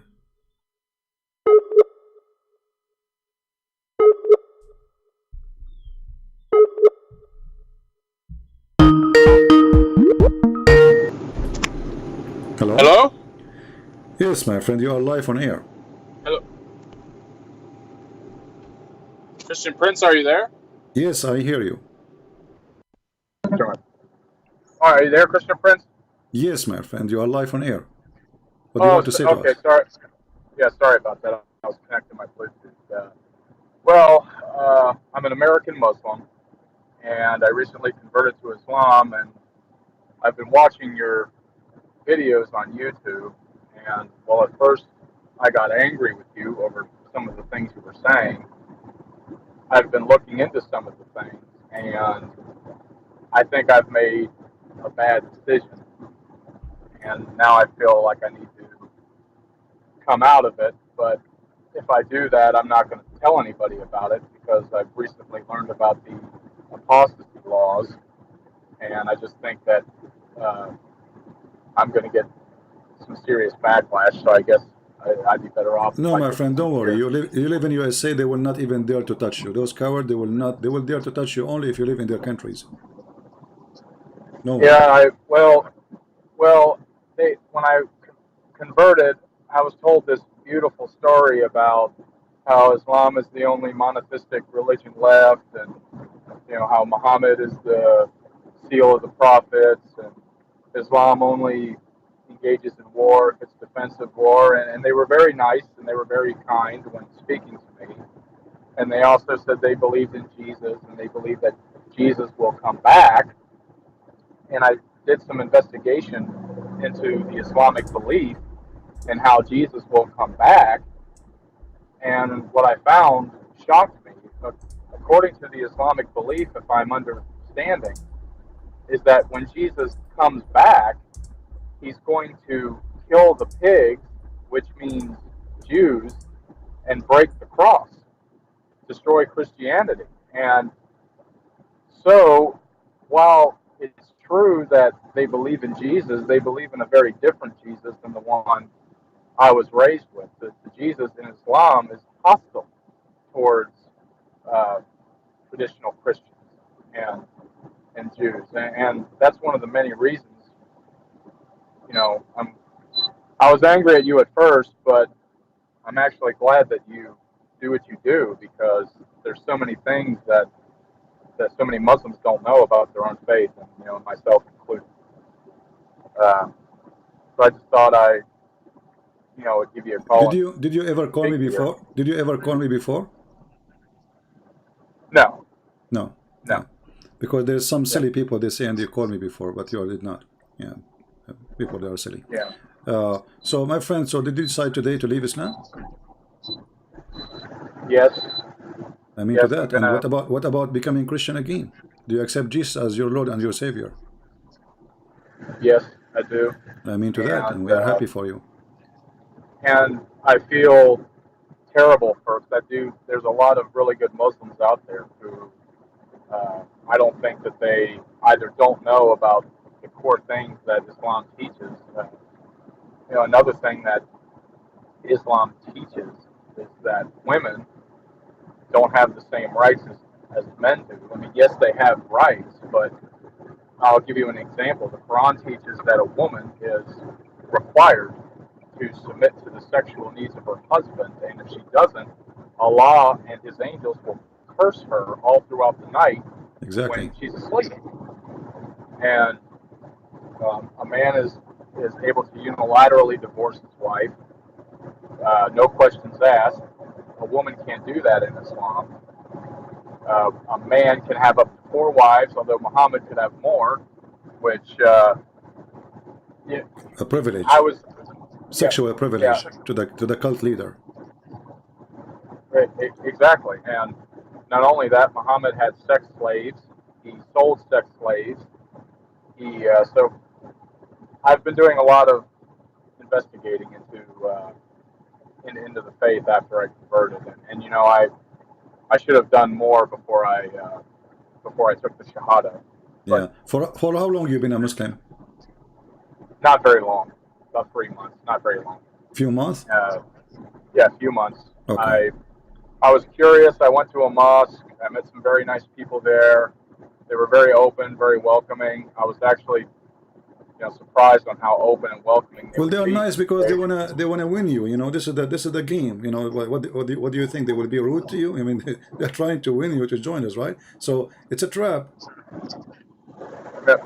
And Have you ever heard of a scam is not nice when they call you like, like a scam? You know what scam is? right, and I've been asking some of my friends who I attended the mosque with some of these questions, and they don't like to hear them. They don't like to hear them. They don't like answering them. You know, or they say things like, "Well, you're taking it out of context, you're misinterpreting it," and it's almost as if Islam is never wrong, ever. The Christians are always wrong, and Islam is always right. Islam has never killed a person. It's never done anything that would reflect negatively on the faith. And I was also looking into ISIS and other terrorist organizations that have done, beheadings, and rapes, sex slavery, and all of these things. And I thought, before I converted to Islam, I thought, well, that's not real Islam. I thought, most Muslims don't do that, so that's got to be a perversion of the faith. And what I found was Muhammad, during his lifetime, beheaded several thousand people during his political campaign after he went from Mecca to Medina. He then became a politician and a jihadist, so he switched from religion. He turned to politics, and his favorite method of execution was beheading. That was his favorite way to. Actually, his favorite was a crucifixion and putting nails in the eyes and cutting hands and feet. Oh, yeah! Wow, what a good trade-off. Yeah, this is his favorite, and this is actually in the Quran. So, and Muhammad, he practiced that. He put nails, he heated nails, and he put them in the eyes of those people who oppose him, as we can find in the And with his wife, I also found out that with his wife Aisha, part of how he got Aisha to marry him was he and Aisha tricked Aisha's uncle. Not Aisha, Khadija. Oh, okay, right. Well, they tricked him into getting Muhammad to marry him. Right. They tricked him while he was asleep, and they put ceremonial marriage robes on him. Yeah, they made the father drunk. And they changed his clothing. And then when he woke up, they told him, "You married me to this guy," but he said, "No, I did not." So it was a fraud. Right. Yeah, and this is telling you the quality of the wife and the husband. And so at first when I was watching your videos, I thought that you had I thought this guy's just got a real beef against Islam, and I thought a lot of the things you were saying were nonsense, but at the same time I couldn't put down your YouTube channel. I just kept listening, and so I did some investigations, and so much stuff I found out since then. So for how long you are listening? For how long you are listening to my channel?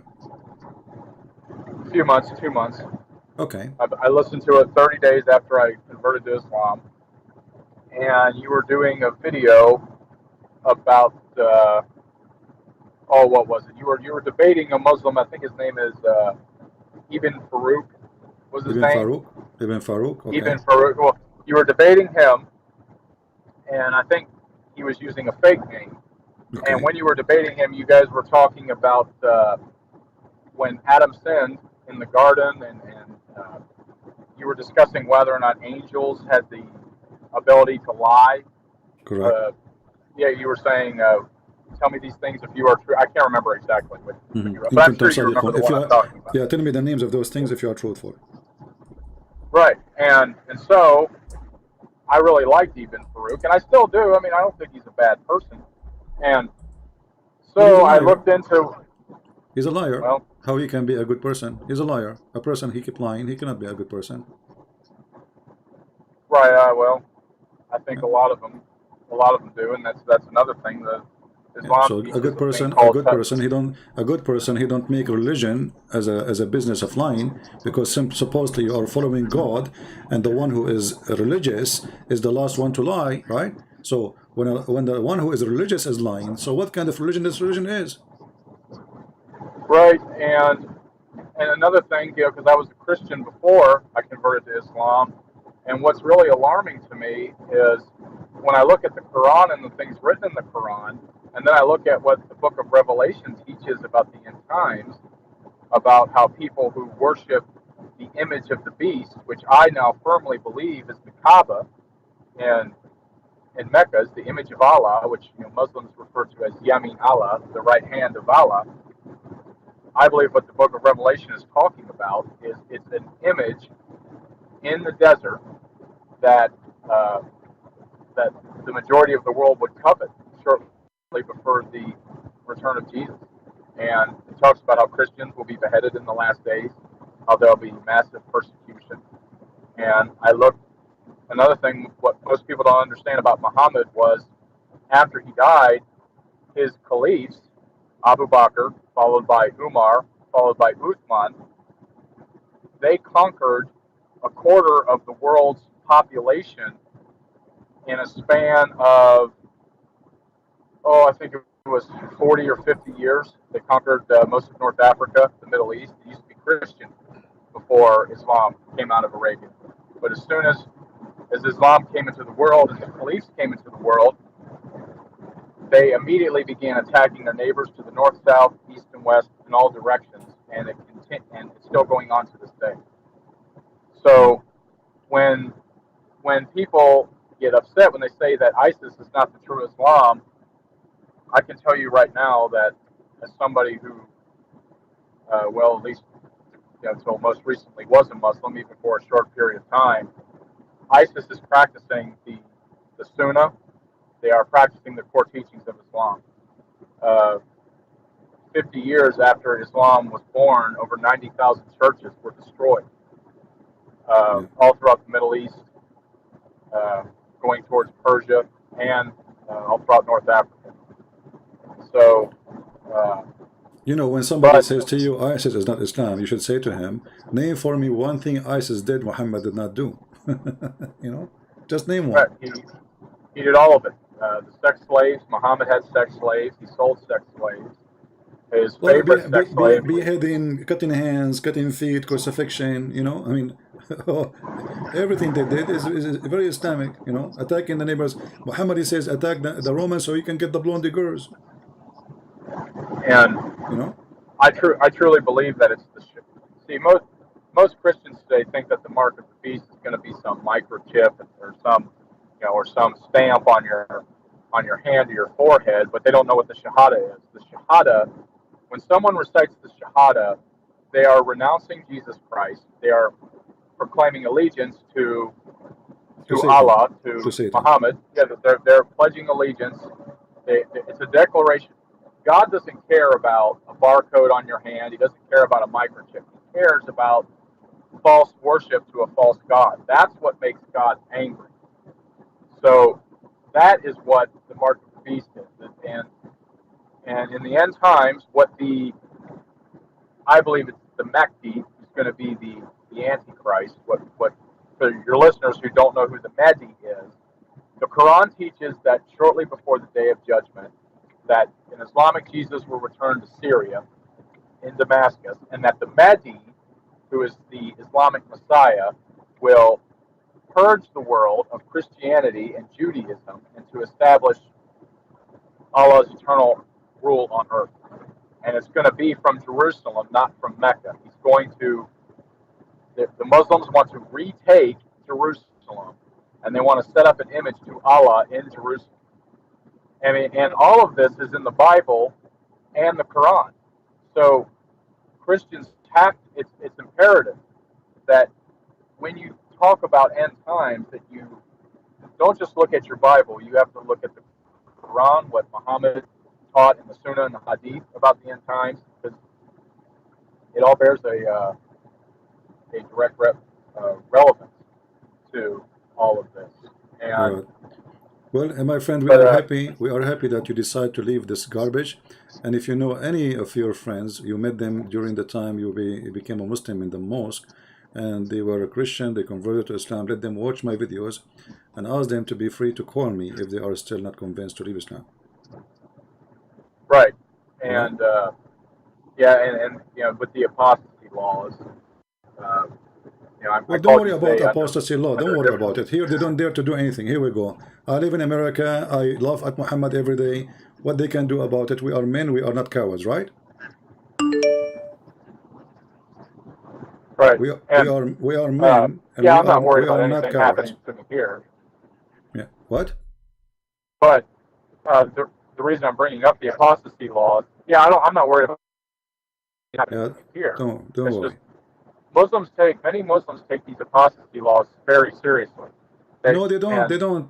People are leaving And a lot of Islam, my people think friend. it's a joke. It's People are not a leaving joke. Islam. No, people are leaving Islam in the Middle East, left and right. Just go and see in the Middle East what's happening. You know, all days is over. All this is over. The only place is crazy is like Pakistan. You know, Pakistan is those are the country. All of it is controlled by terrorists. Bangladesh, maybe Pakistan. But if you go in the Middle East, if you go to many countries in the Middle East, you will see many even changing their names from Muhammad to George or whatever. You know, so all this is really over. Even now, the Islamic fatwa of Egypt, because many they are leaving Islam, they don't dare anymore to say we want to kill him. There's no, that's it. The law of apostasy in Egypt cannot be practiced. The law of apostasy, even in Saudi Arabia, cannot be practiced. They have now music, they have theater, they have a party. Even now, the Saudi prince established a bikini beach. So all days is over, and I assure you soon the Saudi Crown Prince of Saudi Arabia will allow Christians to build the churches because they are trying to fix this country, which Muhammad damaged it. So there's a big revolution in the Middle East right now, and the Middle East is a change. Just last week, the government of Emirat, they changed the holiday or every weekend from the normal Friday to be Saturday and Sunday. So from now on, Muslim in United Arab Emirates, they have their weekend as us, Saturday and Sunday, which is following the Bible. Right, and for your listeners too, another thing, when people first convert to Islam, they really just, like, I was born in the United States, I'm an American, I was born and raised as a Christian. When you convert to Islam, they're really obsessed with micromanaging everything you do, how you dress, how you speak, what you're allowed to say, what you're not allowed to say. Everything is haram. Absolutely everything is haram. You got just people bugging you night and day, and if you don't show up to mosque, you don't show up to prayer, you have people calling you, wanting to know how come you haven't shown up. Yeah, they harass you. I mean, You know, it's harassment religion. They're trying to intimidate you too. They try to intimidate you to tell you we are watching you in case you do not know. Right, You know? and that's another reason why when I first came across your videos, I started taking a closer look, and it's been an incredible couple of months. All the stuff that was not taught to me that I've since discovered. Muhammad was a sadistic human being. He removed the heads of 800 Jews in a single day. In a single day, while his wife watched, they watched the beheadings from sunup until sundown. This was after they had conquered the city of Khaybar, I believe. Muhammad conquered Khaybar. They rushed out all the male Jews that were alive. Women and children were immediately given to Muslim families, and they beheaded 800 Jews in a single day. In a single day. And then after his death, Muhammad's generals, one of his generals was a man by the name of Khalid I can't pronounce his last name. Khalid was his name. I'm sure you know who I'm talking about. Mm-hmm. Khalid had killed Zoroastrian Christians, beheaded them at once, and this is a terrible story, but your listeners need to hear it. Khalid was one of Muhammad's top generals, who was also maybe you mean Khalid. Khalid? You mean Khalid? Yeah, that's what I'm talking about. He's also a general for Abu Bakr, who was Muhammad's first caliph. Khalid went to some Christians in Iraq. He conquered this Christian city. He then took the I believe it was the Zoroastrian tribal leader. He cut off the man's head. he takes the man's head and he drains the blood into the soil of the ground below him, and then rape the man's wife in the Yeah, bloody well, soil. this one supposedly, this one was not a Christian. Supposedly he was a Muslim, and he killed him. He cooked his head, and he raped his wife. Correct. Yeah. Yeah, Yeah. and so Islam destroys the human spirit. These are when you think of these acts that Muhammad did and then his close companions did. This is why I'm leaving Islam. I can't follow this. I cannot follow this. I cannot follow somebody in good faith who not just he did these things, but his generals and his caliphs did these things. So these were the apostles of Muhammad: Khalid, Abu Bakr, Omar. They are gang. The caliph after that, Uthman. They Yeah, all so did so those. the so the point is, if he is the same as his friends, all of them, they are a bunch of filthy criminals. All of them. And now one thing I'm with many Muslims today that I am happy about is that many of them don't embrace this interpretation, or they don't embrace these acts. But what's sad to me is they believe. No, my friend, you are wrong. They do. Yeah. They do embrace it. They do embrace it, but they are hypocrite. So when they live in the West, they are not in the place they can say the truth, because that will cause them to be in trouble. So because they are, this is religion of hypocrisy. Chapter 3 verse 28, it says, you can speak to them in a friendly way while your heart dislike this. So they don't really, all of them, they embrace it. If you ask this Uthman ibn Farouk, if you ask him, do you support killing the Christian and the Jews? Your prophet says, when I kill the Jews in the judgment day, he will never dare to say yes, you know. But if he is living in Afghanistan, he will say yes. You know what I mean? So yeah. Those people depend where they live. They don't really, when they say to you, oh, we don't embrace ISIS, they are lying. All of them, they support ISIS. The one who don't support ISIS is government. Because why? Like the royal family of Al Saud, they knew that ISIS and Al Qaeda is a threat. Why? Because they want to take their place. But they are not opposing them because they are bad Muslims. They are opposing them because they want to take their place. You know what I mean? Yeah. Or maybe I'm at the same time. Maybe I'm forgetting to remind myself that Islam teaches that it's okay to deceive unbelievers if it spreads or advances Islam. And the Arabic word for it is called taqiyya. Taqiyya, yeah. Or hudna. Hudna is another word. Taqiyya, chapter 3, verse 28. Yeah, so it could be perhaps that, and it's hard to tell. You know, maybe they're just deceiving me because, you know, especially with new Muslims, people who just convert to Islam, you know, they don't know anything about Islam. It's really easy to deceive them, or to maybe paint a picture of Islam that is not the real Islam. So I pray that a lot of Muslims will leave Islam. You know, Muhammad. It's my personal belief that this religion was started by Muhammad as a justification for political conquest. For sex, for money, for power. This is what Muhammad is about. He's a satanic man. He made a privilege just for his private part. He made a privilege just for his pocket. He made a privilege even for God, because he made himself his God on earth. So whatever the prophet says, you obey. So he became God on earth. So this guy, this madman, he is perverted, he is sick, he is filthy, he is a criminal, and he used God in order to conquer. At the same time, he said, there's 5 names given to me. One of them is Al-Mahi, which means the eraser, and I will erase Christianity and Judaism. So Muhammad, he made it clear. I have a purpose. I am the evil Muhammad. I'm going to erase everything good in this earth. I will erase the Messiah. I will erase the angels. I will erase God, and I will place myself instead, and I will make this earth is a land of a bloodshed. And he said, I've been ordered, commanded to kill all mankind until they say there's no God but Allah and Muhammad, except the Muslims. So if you are a person who bow down to the devil, Muhammad will not kill you. If you don't bow down to the devil Muhammad, he will kill you. And this is a clear sign of a filthy man. He's a scumbag. My friend, I want to say thank you for calling us. We cannot keep you for longer, but I'm glad that you decided to leave Islam. And I hope maybe in the future you can call us to share more stories of your experience. But today, by the way, your voice was very low. Maybe next time is going to be better. Oh, yeah, sorry, I have my Bluetooth then. I apologize. Thank you, it's Christian all right. friends. Have It's a all right. wonderful day. It's all right. Take care. Bye-bye. So here, actually, I would like to hear this gentleman again echoing us, because we want to learn from him and those who left Islam how the Muslims even got to their head. So I hope in the future he can call me, and I'm telling him from now he can call me.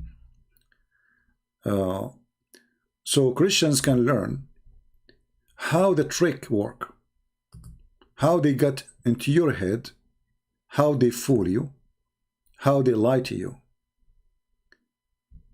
And you know, all of us, we do make mistakes.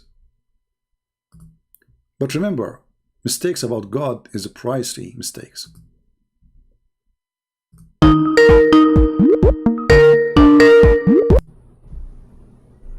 Hello? Hello? Yes, Shazi. Did I say you can call me now or not? No, you did not say, right? I did not say that. No, sir. Is it okay? Okay, what do you want to say? Go ahead. Okay, first of all, I just want to say that we had a very good conversation. I learned a lot from you last time. Okay. And I'm grateful for that.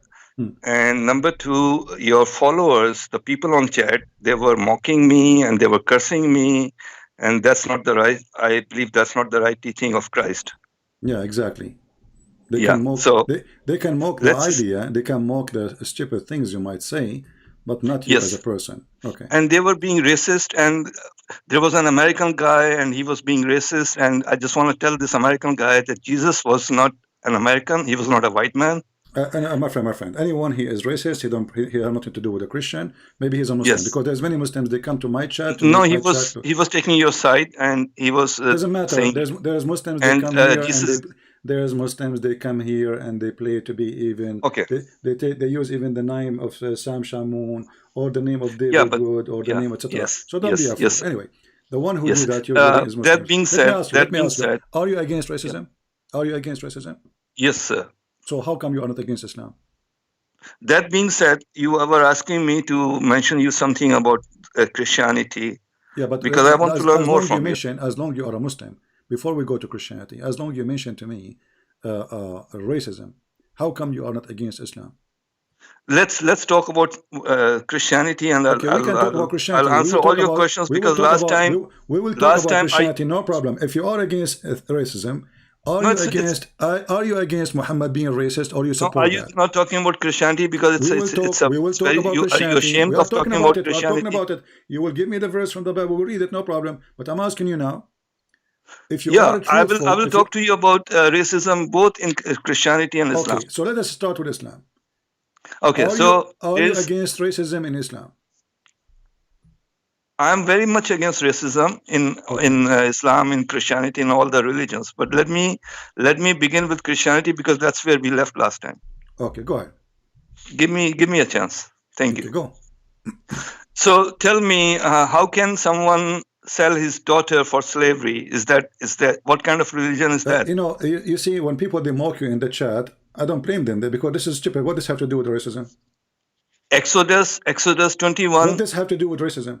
No, I'm talking about Christianity. No, I'm talking about Christianity. Now you said you're going to show me racism in Christianity, and no, you wanna pick and choose what you wanna say. Okay, no, you said racism. So let me answer. Are you ashamed of this? Are you ashamed what is in the Bible? Answer you. No, we're not ashamed. We're never ashamed. This is why we have so answer me then. You see, if we are ashamed, we will not keep it there. How can you sell your daughter to slavery? I will tell you how. Just don't be stupid. This is about selling the service for your daughter or even yourself. The Hebrew, there are ground rules. Exodus 21. Shut up. Let me answer you. A Hebrew person, he can sell his service to be a slave for 7 years. No, it doesn't say that. Exodus 21. Put it on the screen. 21 verse 7 to 11. Father can sell his daughter to slavery. You are stupid and you are not truthful then. Let me ask you. If I make a challenge to you and I show you the proof that a Hebrew person can be a slave, he can give his service up to 7 years maximum. I'm not talking about the same chapter. I'm not talking about the same chapter. I'm talking about Exodus 21. This is a book. Verse 7 through 11. This is not up to you. So they gave their service. When they say they sell, they are saying. I'm talking about the Bible. It's in your Bible. I'm talking about the Bible too.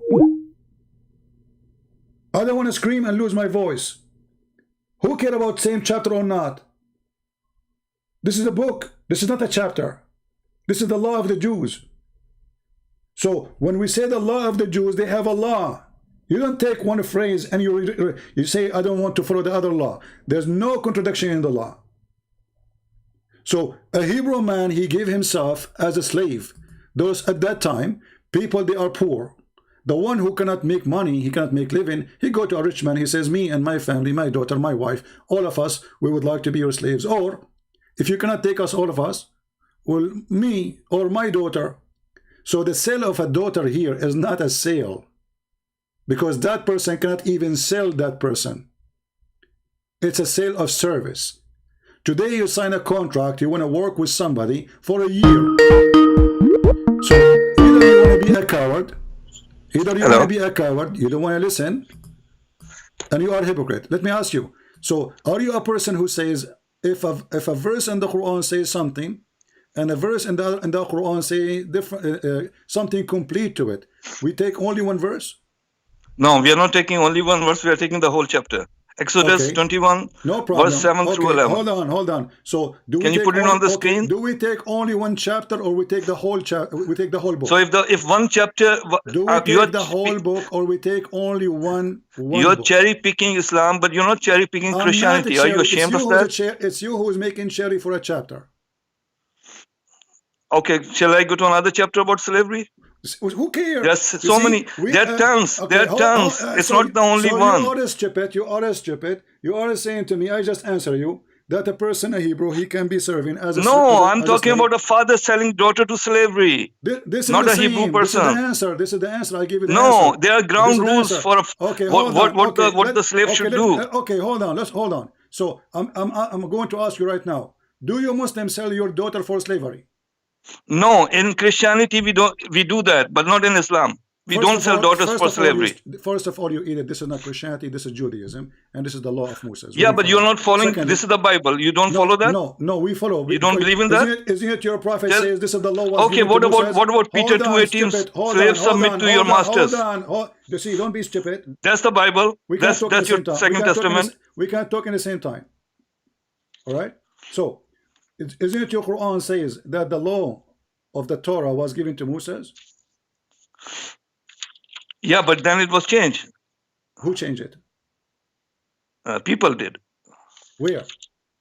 Because okay, let's talk about the Second Testament. Don't. We are following the slaves submit to your masters. Peter 2:18. Don't change, coward. Don't change. One by one.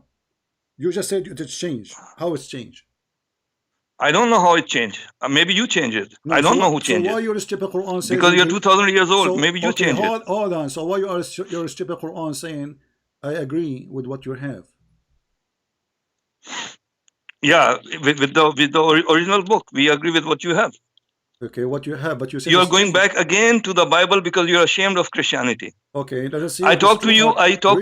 Okay, let us see. I talked to you for 1 hour only about Islam last time because I'm not ashamed of Islam. No, you are ashamed of Islam and not ashamed of Christianity. I talked to you for 1 hour and you were defeated. That's why you don't want to talk to me. That's why you are hanging up because you're ashamed of your books. Let us see with a shame. You are angry because I wiped the floor with you. You are the one who agreed that your God is the moon god.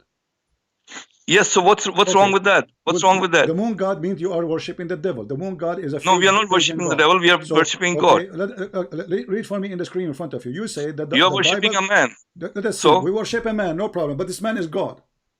Yeah, but so the same way. No, it's just the image. No. It's the image of God. This man you are talking about, he's alive or dead? The man is alive, not God. God is not. God is there. This man we are worshiping, he's alive. So if this man is alive, then are you telling me that the man we are worshiping, is he alive or dead?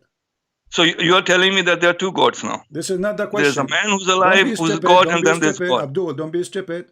I'm asking you, the one we worship, he's a man. Why you don't want to talk about Exodus 21, verse 7 to 11? We answer you about it. You are the one What about Peter? What about Peter 2:18? Slave submit to your sister. You are the one who said that the Bible has been changed, so we have to cover that too. We are going. For Matthew chapter 5, verse 28. Anyone who looks at a woman and thinks of her commits adultery. Abdul, what kind of book is this? What? Say again. Anyone who looks at a woman and thinks of her commits adultery. What kind of book is this?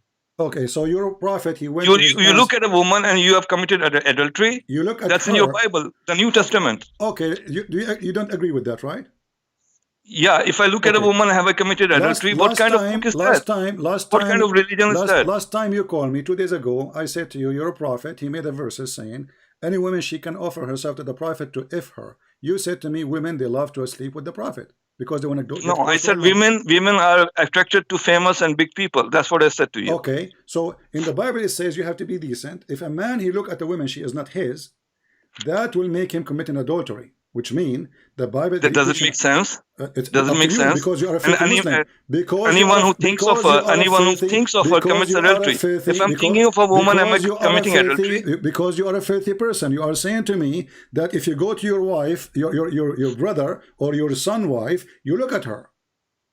And women are stupid and inferior to man and should just shut up. Timothy 2. We will go to that. Timothy 2, chapter 2, verse 11 to 14. Like a monkey. Don't make me. No, there's so many things. You're jumping like a monkey. I'm just telling you. What's wrong with your Bible? What kind of book is this? One by one. Are you saying to me that if you go to your own son, it's okay to look at your son wife and you desire her?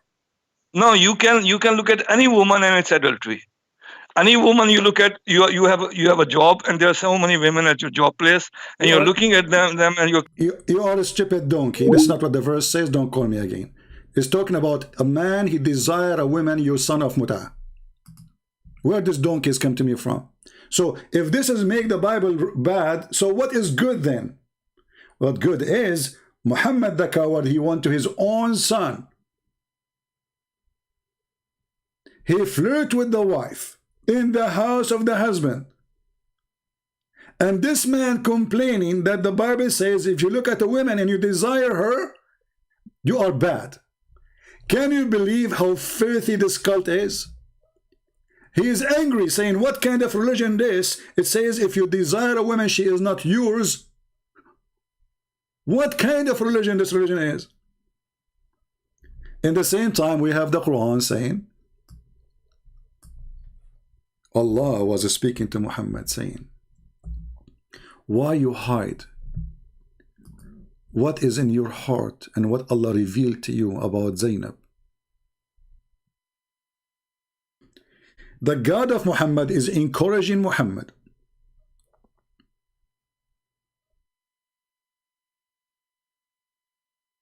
to have a desire to a married woman while she is married.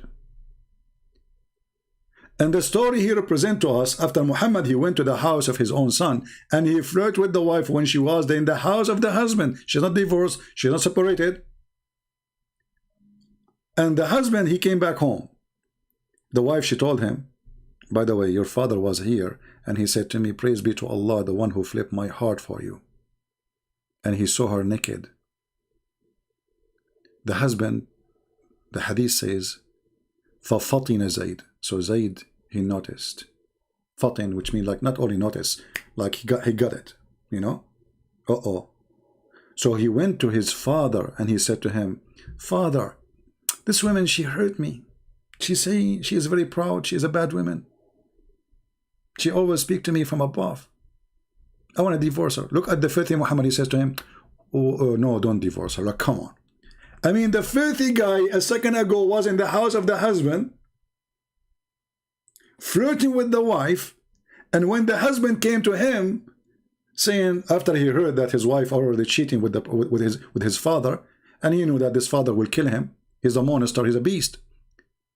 This father said to him, son, why you want to divorce her? Huh? Why you want to do that? Why you say?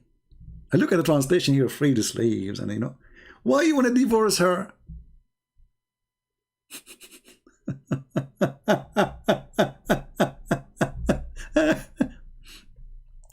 Keep her to yourself. This potato is upset. You see, you are just a stupid fool. This is why I'm not going to waste my time. And as long as you are against slavery, you son of muta, then what kind of religion? All of it is about slavery.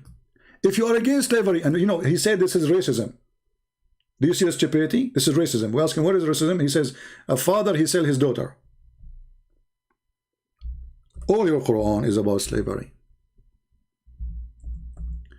Even a slave of war in the Bible, you cannot have sex with a slave of war without marrying the slave. And a slave of war cannot be sold. It can be freed only. It's not for sale.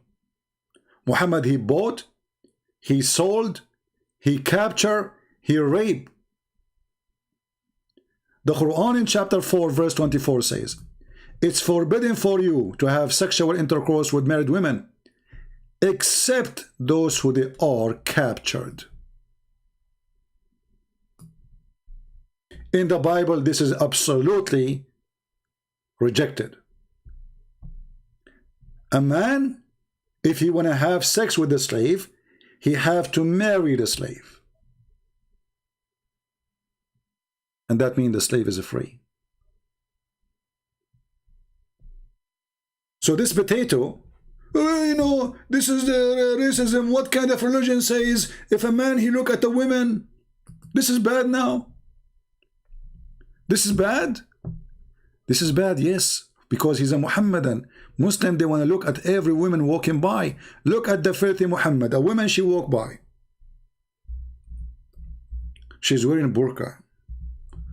But she made Muhammad horny because Muhammad is filthy. So the Bible preventing the Christians from doing such an act. Islam is encouraging the Muslims to look at their own. If this guy, he go to his brother's house, he will start looking at her ass, for he's following Muhammad.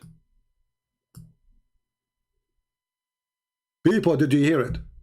He is wondering what kind of religion this religion says that if a man, he look at a woman, obviously a woman, she is not his, he committed adultery. This Muslim, he don't like that. This Muslim is angry because this is not right. And this is telling you that Muhammad is a perverted man, and those who follow him, they have to be perverted too.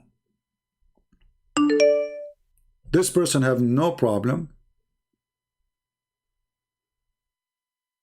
to look at his own daughter, maybe.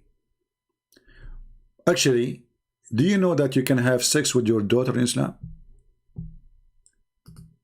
This Christian prince is lying. There's in the Quran, there is a verse says you cannot have sex with your daughter. No. The Quran says you cannot have sex with your daughter from marriage. But if you have a daughter out of marriage, you can have sex with her. This is how filthy this cult is. Chapter 25, verse number 54. وَجَعَلْنَاهُ نَسَبًا وَصِهْرًا. We go and read the interpretation. It says, if a man, he have sexual relationship with a woman, and he have a child from that woman, he have no problem. It is not haram for him, literally,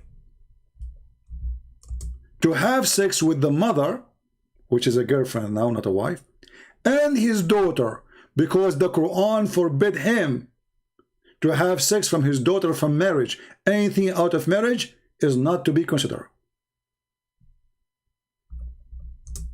And let us show the reference. We are not people who say things by making things up.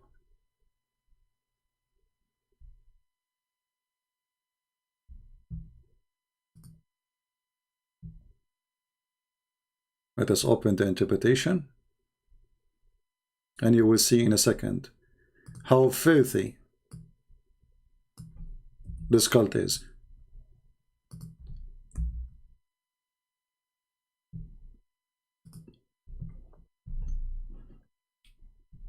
I can't even believe it. There's a certified donkey. He says to us, what kind of religion forbid you from looking at women? She is not yours. Can you believe it?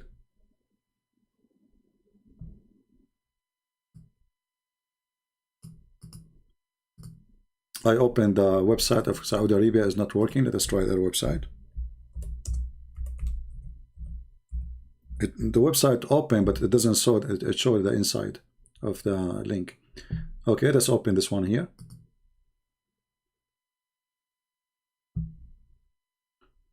This is Tafsir al-Qurtubi. This is Sunni Tafsir. This is not Shia. This guy is a Sunni. Volume number 13, page number 59. And I'm going to show you the translation in English.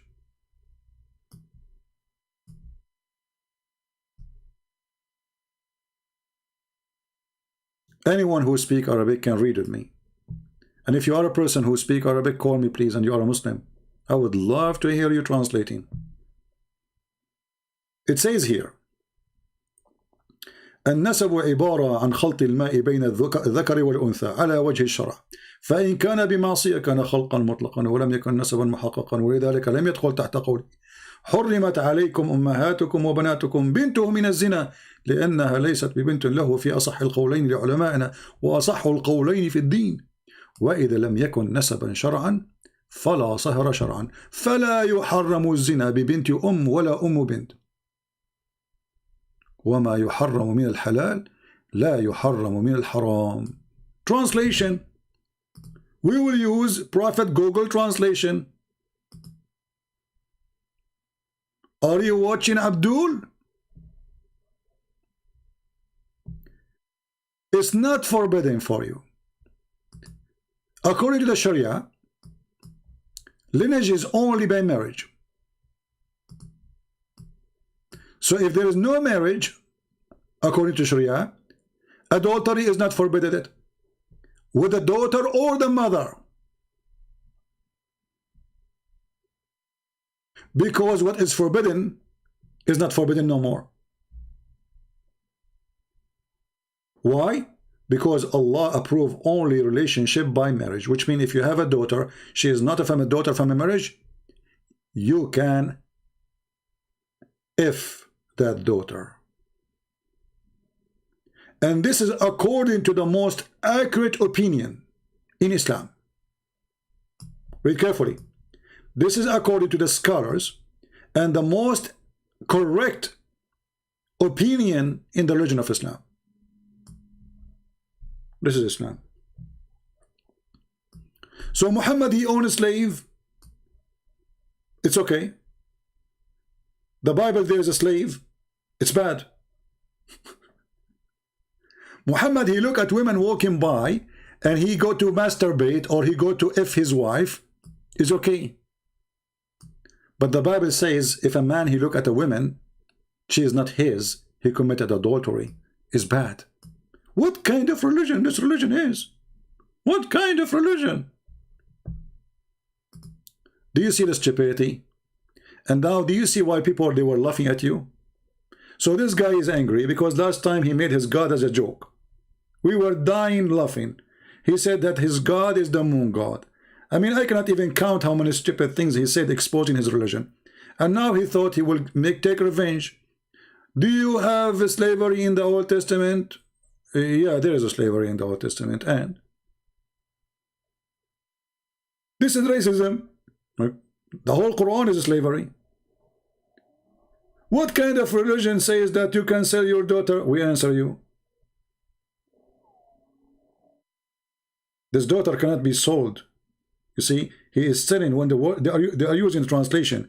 The word sale here is a sale of with the, let us say, is a contract of service. Even the man, he cannot sell that daughter to other person. Why? Because simply the contract is between one person and the other. Today you sign a contract with the company to work with them. Let us say I joined the army, I was in the army. So if I decide to leave, I cannot leave because I sign a contract. Like usually contract, they give you sometime 3 years, sometime 5 years, mostly 3 years. So 3 years contract. If you try to leave before that day, they will send the MP to capture you. Literally, you are a slave of the army now. You own them, that's it. They own you, sorry. But you went there willingly. You are the one who signed the contract. So the contract maximum is 7 years. After 7 years, the slave is free.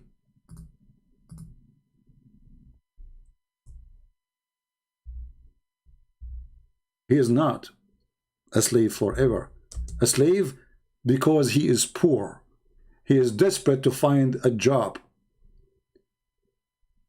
There's no company at that time. You go work, come back to me. Those people, they want people to be there 24 hours. All what they have is either farming or animals.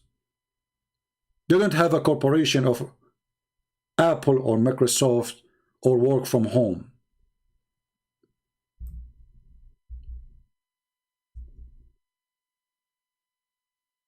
Speaking to the fool is a struggle. And the fool, he decide, looking at the women,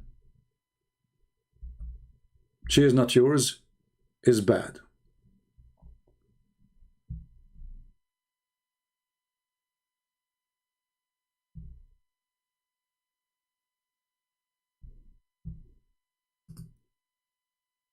And your guy, you know, he said to us that this is not in the same book, right?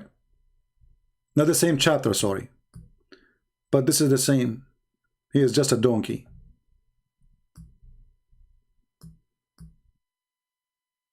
This is Exodus 21:2. If you buy a Hebrew servant, you see it says a servant. Do you know why it says the word servant in translation, some translation? Because it simply present that the slave is a servant. So 6 years, when he entered the 7, he have to be released. So the maximum is 6 years and 1 day in the 7. So by the 7th year, he's out.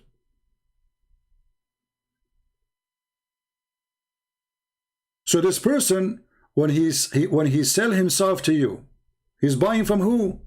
He's buying you from yourself. You need money? Why I want to give you money? Okay, I will give you in return to be a service for you for a year. Depend how much money is. But the maximum is total of 7 years by the end of the 6. Which means when you enter the 7th year, you have to be free. As you see here. If you buy a Hebrew servant 6 years, he shall serve. And in the 7th, he shall go out free for nothing, which means free of his debt. So you gave him money in exchange of him being your servant. This is what the slavery you are talking about.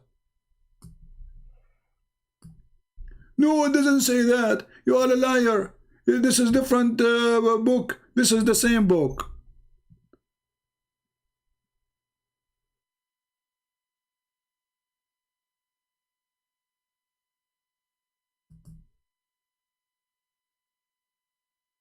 Do you see how they are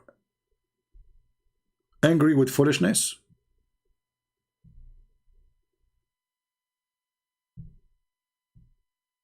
Do we have any Muhammadan? But anyway, this guy was a priceless for us, and this is why he get angry, because people, they start laughing at what he said. His God is the moon god, and he said to me, what's wrong with that? What's wrong with his God is the moon god? It's a contract.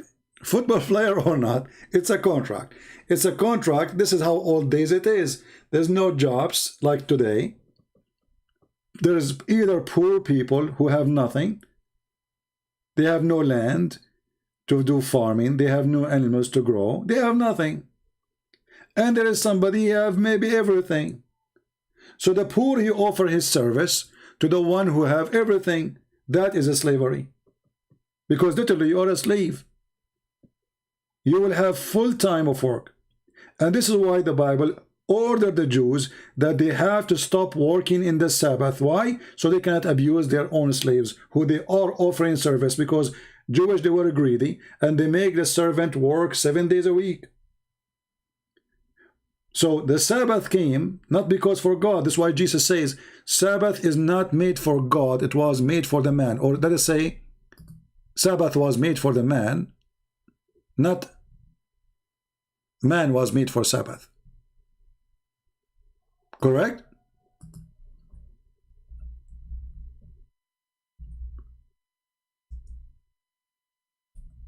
Let us pull the verse. The Sabbath, which is made for the man, God do not need a Sabbath. God do not need a Sabbath. It was made for your benefit. And here you see how Jesus, he was always amazing with his wisdom. The Jews, they worship the Sabbath, but they forgot that Sabbath was made for the man. It's not made for God.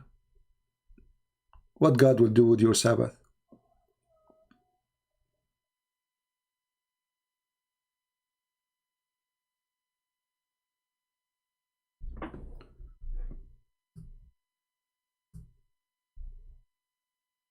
This is how perverted this cult is. This man is upset. He want to go to his own brother house and he want to look at the legs of his brother wife. What kind of religion says if you look at the women, you commit adultery? In the same time, Muhammad, he said that adultery is the destiny of Allah. So look how huge the difference between the teaching of the Bible and the book of the devil Muhammad. According to Muhammad, verily Allah has fixed the very portion of adultery which a man will indulge in, and which he of necessity must commit. The adultery of the eye, the lust of the look, and the adultery of the tongue, and etc. All of this is what? Is a fate. So you don't even choose it. In Christianity, no. In Christianity, when you do adultery, it was your choice. In Islam, adultery, it was the choice of Allah.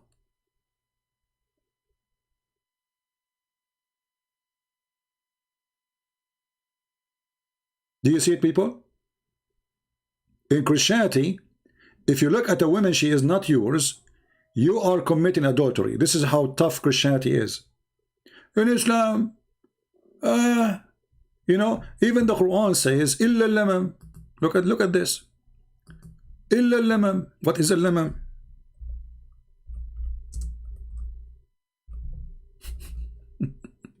What is the heck? What the heck is that? You know, if any Muslim want to call us and tell us what is a lamam?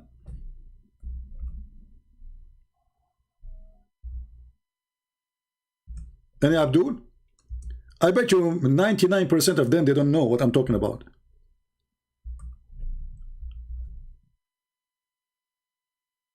Any Abdul, he knows what is a lamam mean? They have no idea. How they will know? A lamam is, you go and you do have sexual relationship with the women. You touch her, you play with her private part, she play with your private part, you kiss her, even if you have intercourse but in the wrong location. That is a lamam. This is not a big sin in Islam.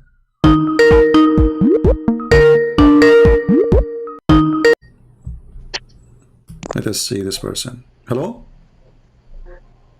Yeah, hello. Yes, my friend. Are you a Muslim? Hello, this Christian Prince.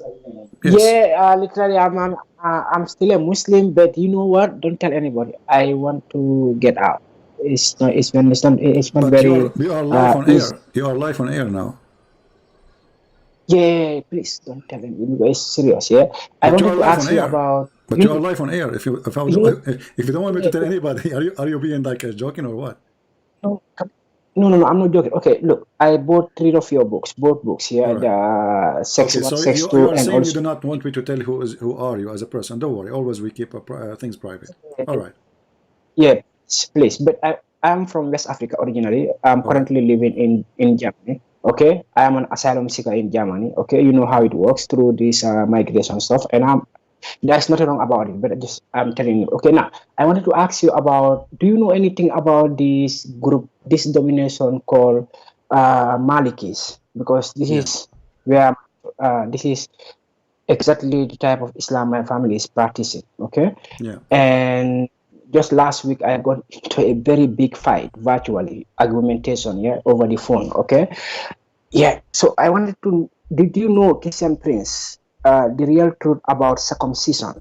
You know, like women, they should be circumcised because if Yeah. not, they will be very unruly, and they will be looking fighting for over men. You know, so I heard a lot about this, but it's a big topic in West Africa right now. You know, and my position is that I don't want in future, if I will be married, my daughter, I don't want my daughter to go through this circumcision, but it's something that is very rooted down there. So I want you to tell me, please, what did you see in the teachings of Islam? Because I understand from what I read from your books that most of these things are hiding from us. Okay, yeah, but please, is circumcision taught by the Prophet or is it in the Quran? Well, first of all, you know, Muhammad himself, he never been circumcised. Muhammad himself, he never been circumcised. Okay. And then you ask yourself why Muhammad, he is teaching people to circumcise, and he himself did not practice it. The Muslim, they will say to you that Allah is the one who does circumcise the Prophet, so he do not need to anyone to circumcise him. And for sure, circumcision here is not really, you know, a real circumcision. They say it's like, you know, he circumcised him, you know, in his way, you know. But obviously, Muhammad is trying to copy the Jews about circumcision. However, when the Quran, when Islam, he speak about women, there is many hadith speaking about women's circumcision, and this is where the Muslim, they sponsor those ideas of circumcision of women. And even the Muslim, they have tons of articles about the benefit of circumcision of women. Exactly. Yeah. So if we go in the hadith, yeah, let us go in the hadith here. Okay. I'm trying just to find the hadith which is speaking about. No problem, sir. I'm ready to learn.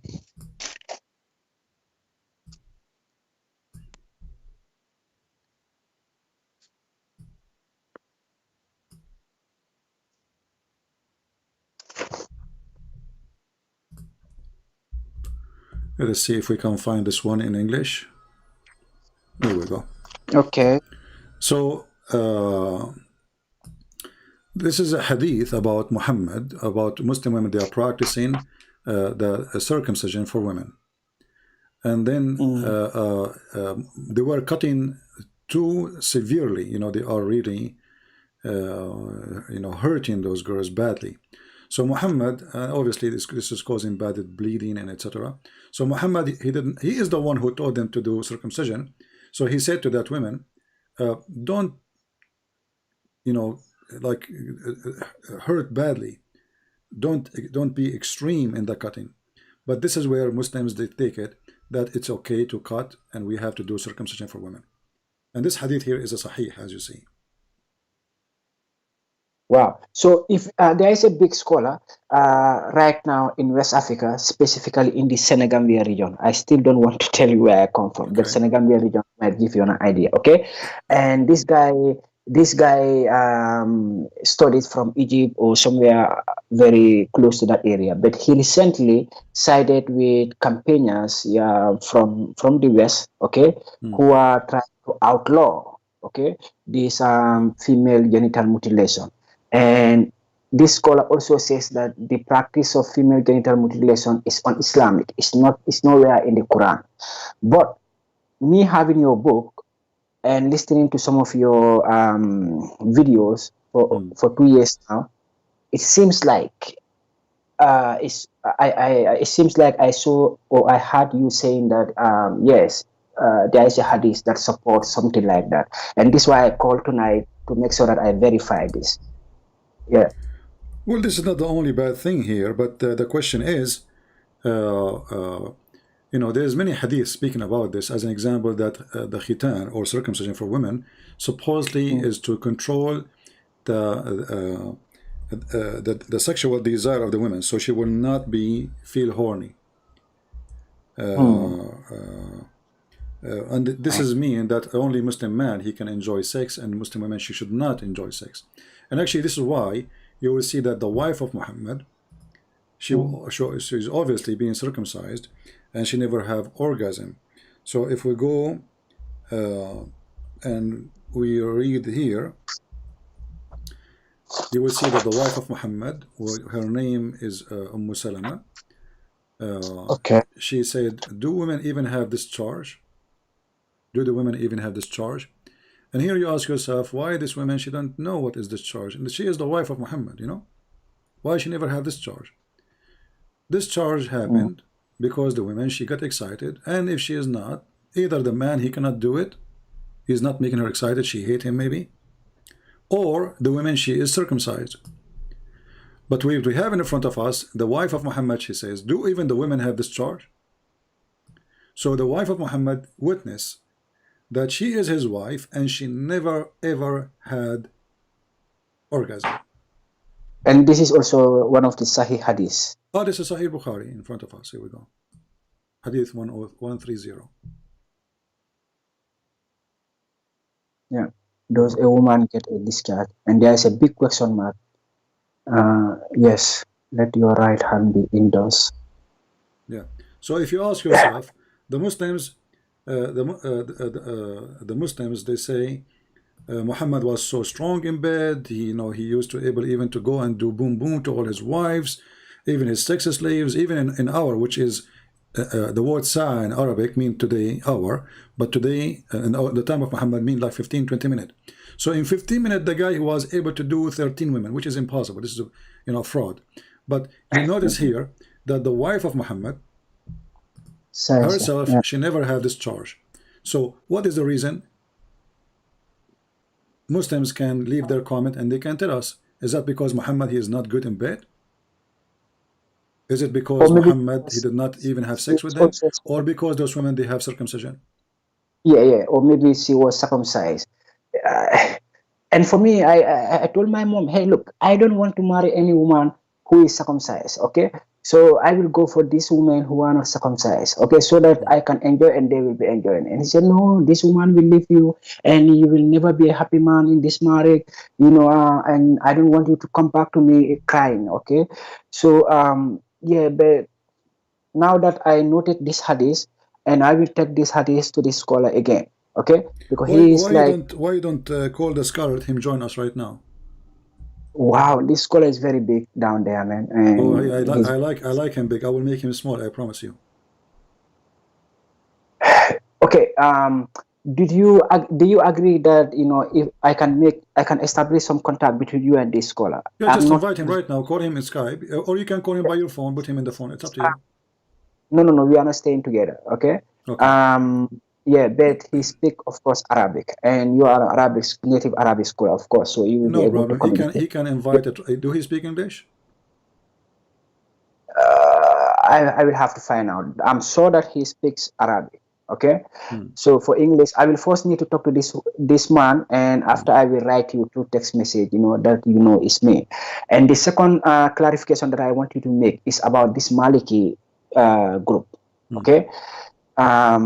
Yeah, because a student to this scholar also said, yeah, we in West Africa, we are into this Maliki school because it's the authentic version of Sunni Islam, okay?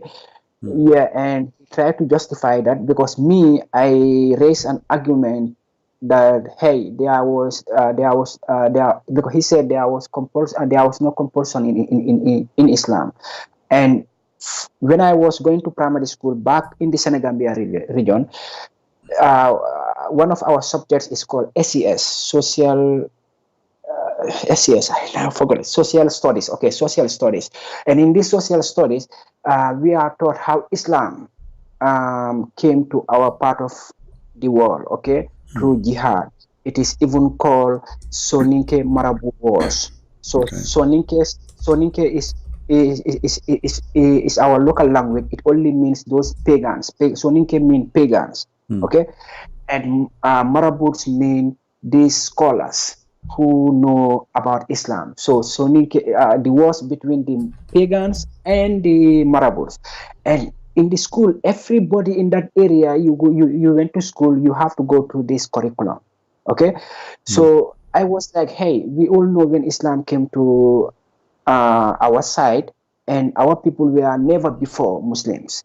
Okay, so they were converted forcibly, terribly. People were massacred, and the book follows, and even the griots are even singing that in folklore, in songs today. But he's like he's adamant that there is no compulsion in Islam, and he even came up with a verse. Okay, and because I have a lot of things that I'm doing, so I cannot even remember whether this verse is from Medina or from Mecca. From your books, I read it last year. There, you are countering this argument in your book. Okay, there is also a verse that says that that encourage Muslims to wage war. Okay, but this man is like, no, the verse that encourage Muslims to wage war, that is the first verse. But later the second verse came that says that Muslims should not wage war. There is no compulsion. Will you agree with that? No, those verses are abrogated. You know, the chapter of At-Tawbah, chapter of the Tawbah is one is almost the last chapter was given to Muhammad, and in that chapter it says, Bara'a. The first beginning, actually, the real name of this verse, this chapter is Bara'a. So Bara'a, I mean, the Tawbah. This is the real name of the Tawbah. It's not really, it's not At-Tawbah. It's called Bara'a, the real name. Even the Muslims agree this is the real name, you know. So in the chapter of At-Tawbah, Muhammad is a hypocrite. So when he was weak, you know, he said, okay, let's sign a peace agreement because simply we are weak. But when we are not weak no more, we are going to kill them all. So if we go in chapter of At-Tawbah, and I will put for you the screen, verse number 1. You see in the translation it says freedom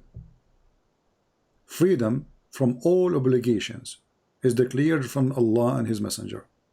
So he washed his hand from all agreement and all what he said before about signing peace with those who don't accept him as a prophet. So go and attack in the coming 4 months and slaughter them all. All right? So the Muslims themselves, they agree that there's something called abrogation and abrogated verses. So the verses about, you know, there's no compulsion in religion, this is abrogated by the chapter of the sword, which is the chapter of At-Tawbah. All right? Yeah. So this is where when they quote this, then if this is true that there's no compulsion in religion, then Quran is full of contradiction. Why? Because it's chapter 9, verse 29 says it clearly: go and kill the Christian and the Jews unless they convert or they pay jizya. So if there's no conclusion in religion, you know, then this verse is a fraud then, because they can't be both right? If there is, if you cannot force a person to accept a religion, then what this verse is about? And actually, that verse, it was about Muhammad saying to the Christian and the Jews, you cannot force your children not to convert to Islam, not the opposite. You know what I mean? It's not the opposite. It's not about Muslim cannot force you. He was saying to the Christians, you cannot force your children not to accept Islam. Yeah. All right. So I now got it. So I want this place to be very clear, because sometimes, like, okay, in your book it says Allah is the best of the deceptors. Okay, deceivers, and that is deceivers, and that is not you saying that, you are quoting. Like, this is one thing I like from you. Okay, and not only from you, anybody I think who is doing this kind of work, you need to quote the source. You don't have to come with your own opinion, because at the end of the day, we are very plenty in this world. Everybody can have his or her own opinion, okay? But you have to quote from the source. And what my point is, like, they can be very deceptive, because for me, I cannot remember or figure out which verse was earlier, okay? And he was like, hey, the earlier verse was that Muslims have to wage war, they have to fight, okay, because the prophet and his band were very persecuted down there in Makkah, and that was why this verse came. But later in Medina, there is another verse that says that nobody should be forced. But this is, I cannot wrap my mind around this after listening to you for a while. So, my friend, did you decide to leave Islam or not yet? Yeah, honestly, like, please don't tell anybody. Okay, yes, I already said I'm from West Africa. Okay, so yeah, that's okay. They will not locate me. So yeah, I honestly leave Islam. Okay. All right. Okay. So as long as you decide to leave Islam, we are very happy for you. What do you think about becoming Christian? Yeah, for me, becoming Christian also, I try to I managed to got a copy of a Bible, okay, to try to read myself when I was not very busy, and I came across some passages that were really difficult to me, Like what? So give me some, so I can help you. Okay, the passages has to do with slavery, okay? Has to do with slavery, and I was seeing in the passage was like, hey, you have to obey your master. Even if your master is not looking at you, you have to do your work as if he is watching over you, okay? Yeah, and I was like, who is speaking here? Is it some kind of prophet, or is it Jehovah or Yahweh, or who is speaking here? And the few Christian friends that I'm having around, they said, "Yeah, this is Yahweh or Jehovah, the supreme power speaking." You see, my friend, when the Bible speaks about you have to obey your master, and this can appear in many places actually in the Bible. It's speaking to the Christians, right? Because who is the one who read the Bible? The Christians, right? Yeah. Okay. So we just, before you call me, we just showed you that even in the Old Testament, people they sell themselves, their service, to be a slave for the maximum of 7 years, which means 6 years and 1 day. And after that, they have to go let free. So being a slave here is not about Christianity is encouraging slavery. It's about being honest. You sold your service to your master. You are working for him. You are getting return in that. Let us say you are getting salary. You are getting wages. At that time, the wages can be, like you have a debt. Let us say you borrowed money from somebody. You could not pay him back. You say to him, I want to work for you for equal time of the money. Let us say I borrow from you $3,000. So, okay, how long, what is the wages at that time for $3,000? Let us say maybe 3 years. So I say I will work for you as your servant for 3 years. So the Bible is saying that you have to be honest when you serve your master. You don't cheat. You are not a liar. So when you serve with honesty. From your side, you have to be honest. Maybe he's not honest. Maybe he's a fraud. He's a bad person. Right? Yeah. But you, as a Christian, you always have to be decent with your master. So it's not about encouraging slavery. It's about being good Christians. Otherwise, Jesus never owned a slave, did he? He never owned a slave. No. Okay. I never came across a scripture. No. Jesus never even owned a donkey. So Jesus never owned a slave, never owned a human, never owned an animal, never owned a house. So Jesus and his disciples, they went around the world and they were very poor.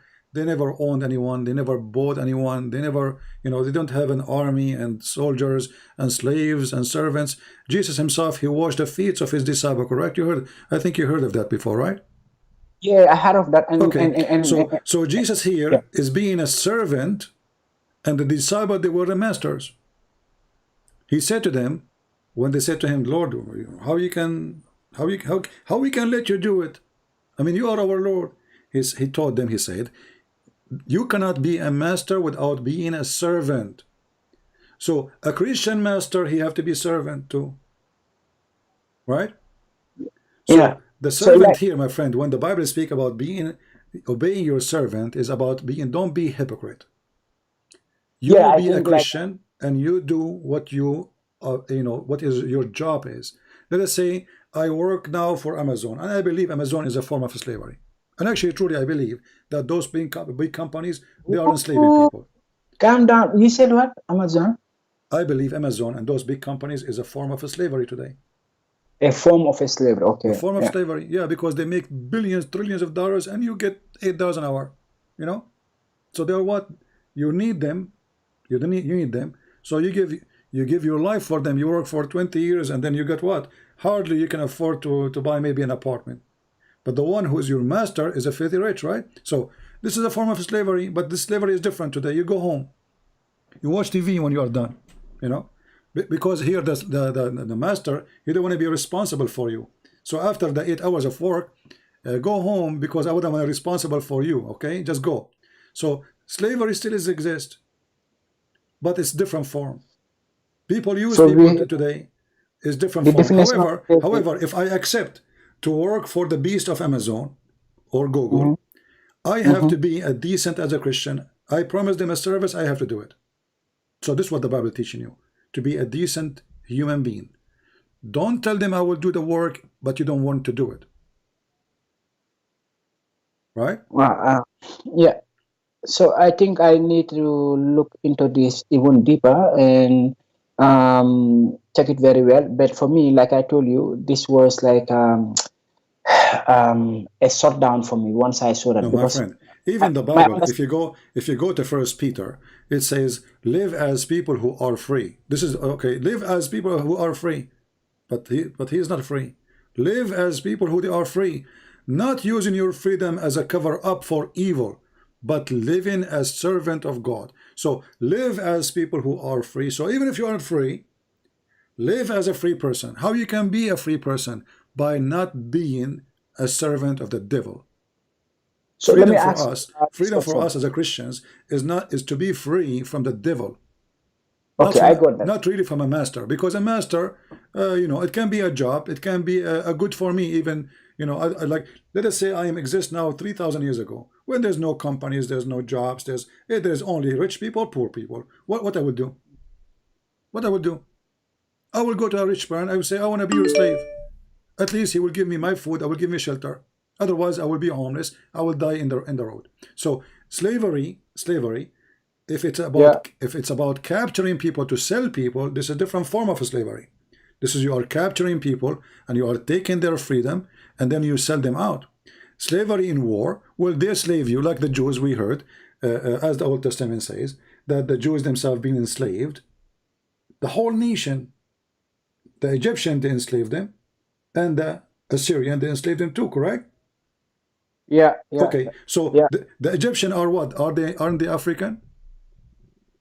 The Egyptians, yeah, from what I understand, during this time they were Africans, and also like the color was not even changed during this time. But the point is, African in the old days is enslaving people too, correct?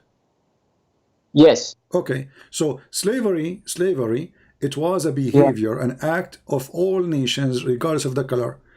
Black enslave white, black enslave black, white enslave white, white enslave black. So enslave Asian, enslave Asian. I mean, slavery is all over. However, the Bible, when he speaks about being obedient to your slave, is about being a decent person. Don't go and be a slave of a person and put poison for him, because you are his cook. Christianity is against evil.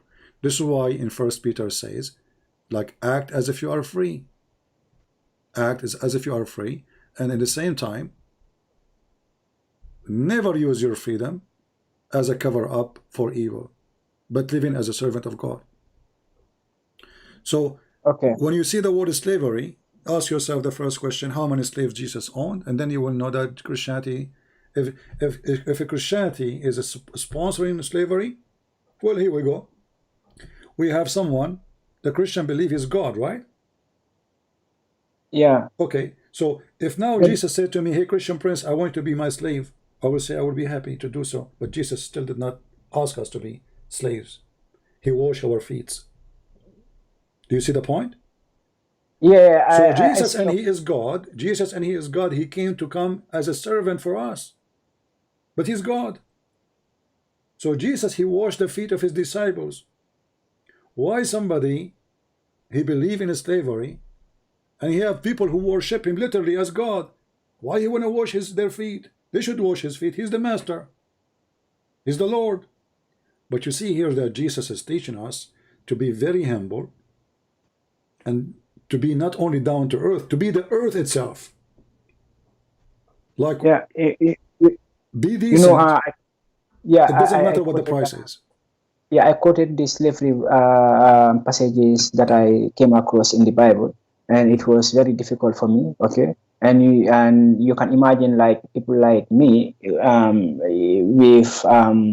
we've had and feel so terribly about when it comes to slavery. So I was not understanding very well, but I thought, like, whoever is speaking here is not making justice, because from my understanding of slavery is that there is no righteousness in this partnership. Somebody just literally taking you, and then you are rendering a service, yeah, and this guy have no sympathy for you. He can even literally kill you anytime. He can do any bad things to you. So you are just a slave. And even your children who are born into the system, they will also be slaves. People have to undergo terrible time. So I was people they do things, but as I said to you, like in the book, in the Bible, it says there's no neither a Jew nor a Greek nor a slave nor a free, for all is one in Christ Jesus. So the Bible teaching us that all of us, we are equal, and this is in Galatians 3. All of us, we are equal. There's no black, there's no white, there's no Roman, Greek, and there's no Hebrew.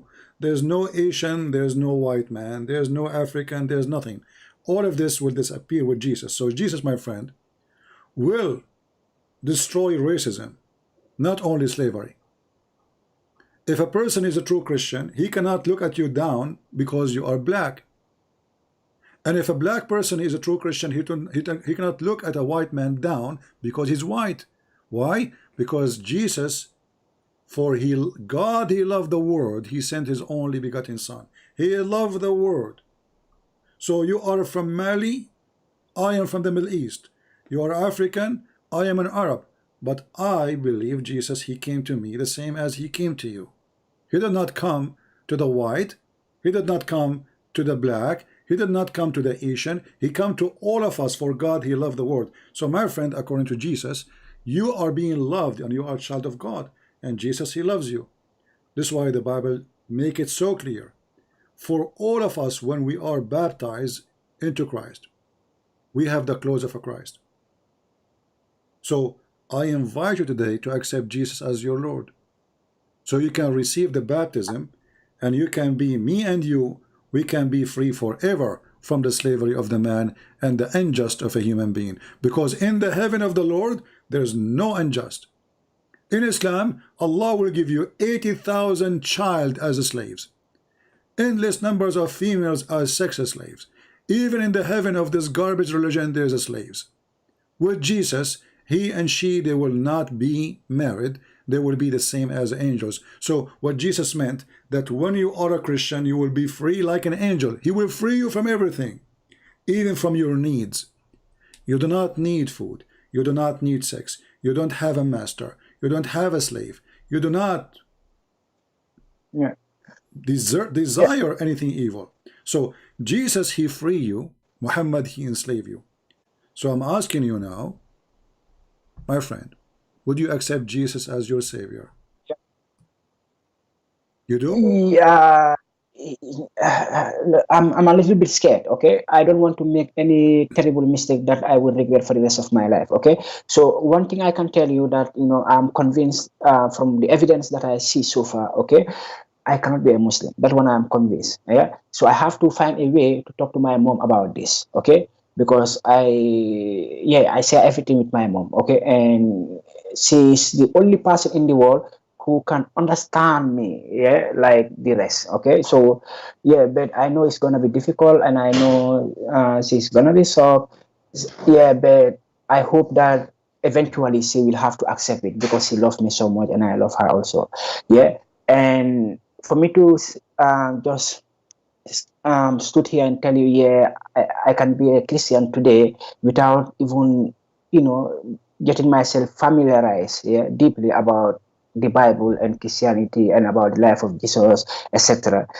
I think it will be a little bit premature. And this is nothing against you, yeah, please. No, it's okay. You know, for me, I invite you, I explain to you, and it's up to you to accept or not. Anyway, Okay. feel free to contact me in any time if you if you think you have more questions, or if you decide to About the accept. scholar. Yeah, What? about the scholar, I will make sure that I establish contact. If it works, I will text you. Always, Yeah. you do not need to tell me. You just tell him. You can just bring him and let him call me if he dare to call. Yeah, and before I leave you, my brother, my dear brother, what is your take and understanding about when Jesus was asked in the courtroom, is he really the king of the Jews? But he was not answering as I am expecting him to answer. He was like, you yourself said. Oh, And so he said, why you asking me if you know who I yeah, am? yeah. So for me, in my own little or my not very advanced knowledge, I was expecting Jesus to say, yeah, if the accusation was correct, yes, what they accuse me is, yes, I'm the king or I'm not the king. I am Okay, the but king for sure, and that's why they crucified him. You see? yeah, but he himself did not confirm that. No, he confirmed. He said, you said so. He did not say, no, I am not. He said, you said so, so you just admit that I'm the king.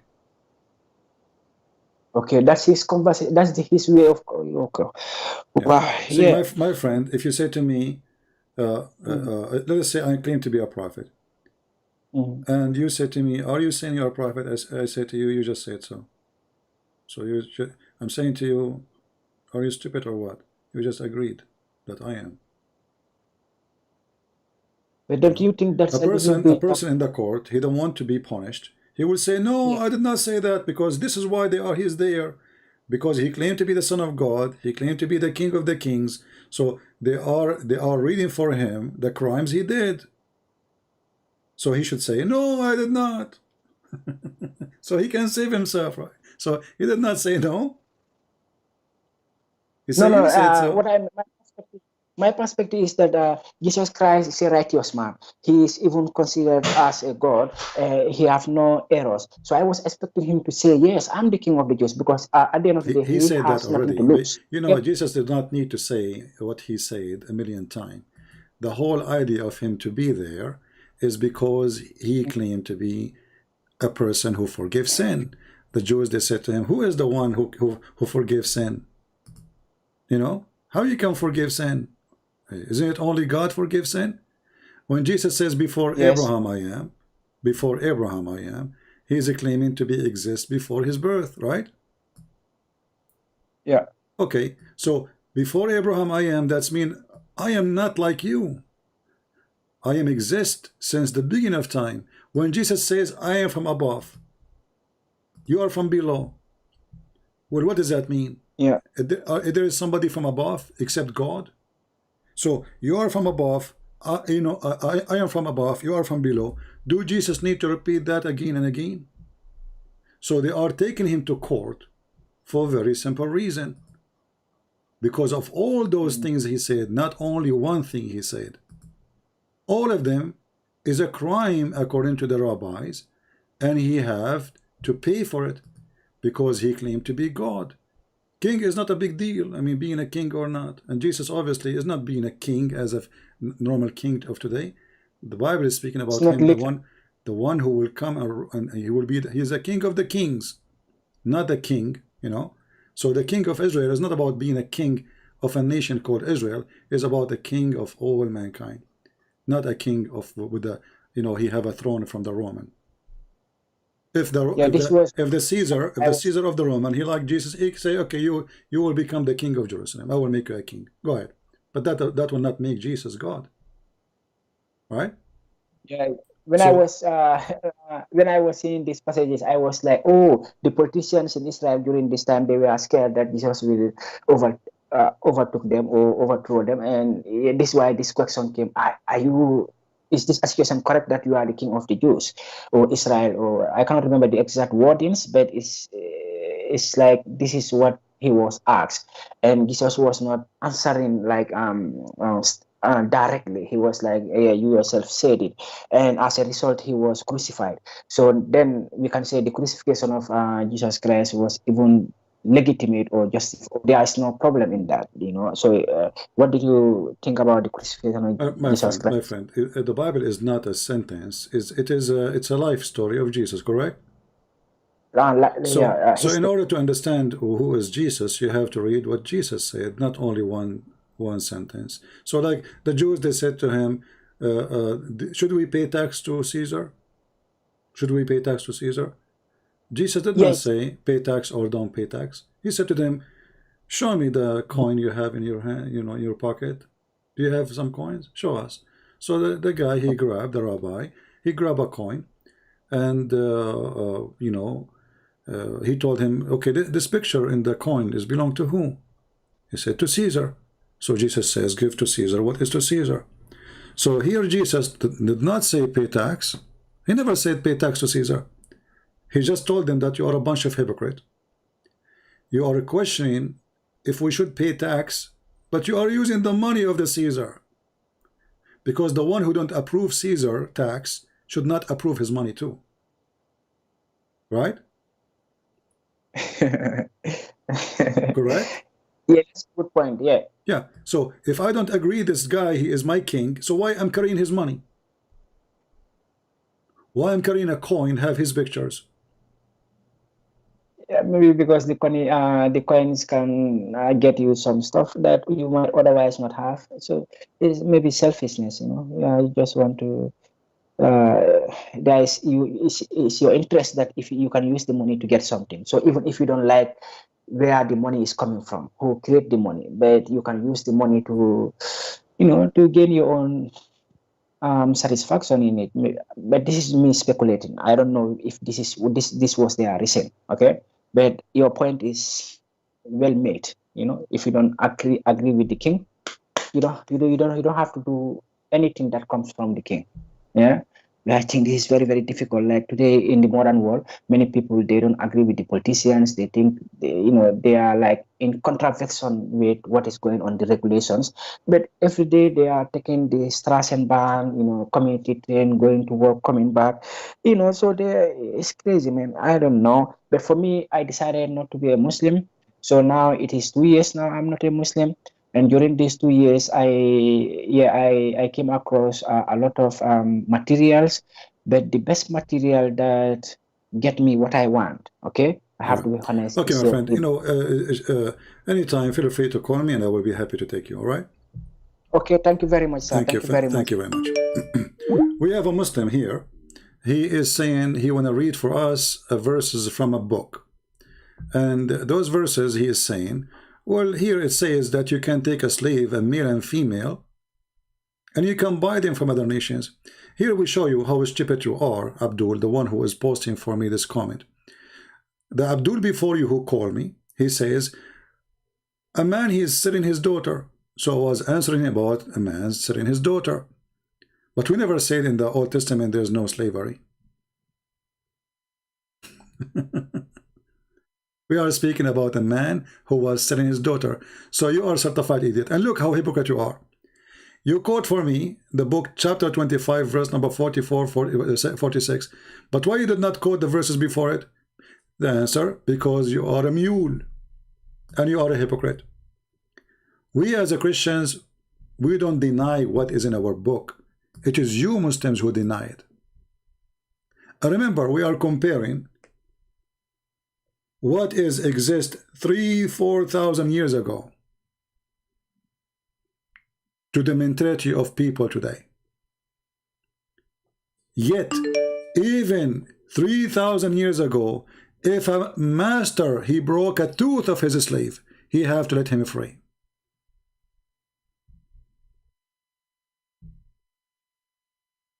If he broke a tooth of his slave, he have to let him free.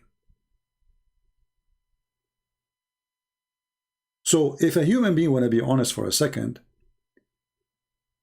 that a human being cannot be a Muslim. In the same time, if slavery is bad for the Muhammadan, all of Islam is about slavery. Nobody owns slaves as much as Muhammad. The caliphate, one of the caliphate, he have in one palace more than 10,000 women just for break dancing. Not even for cooking, not to serve, just for belly dancing. Muhammad himself, he have tons of them all around his house. Muhammad, he received slaves as gifts. So when you bring us the Old Testament was exist long before the faith in Muhammad is exist. Human being is going forward, Muhammad is going backward. This is the truth. Muhammad is a scam. If Christianity into slavery, then Jesus, why he did not own slaves? What is the problem exactly? Who is holding Peter and Paul and John and all the disciples of Jesus to have slaves? It is the time of slavery. Jesus, who make the blind see, cannot he make money to buy a slave? Let us say he is not God, as the Muslim they claim. Why he don't act like Muhammad? Can't he ask the 12 disciples to go and buy some sword and attack people in the street and arrest them and make them slaves?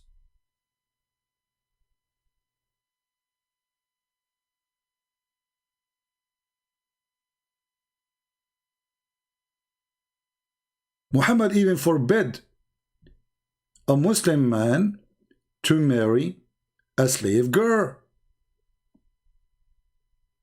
Look at the madness we see in front of us. If you go in the Quran,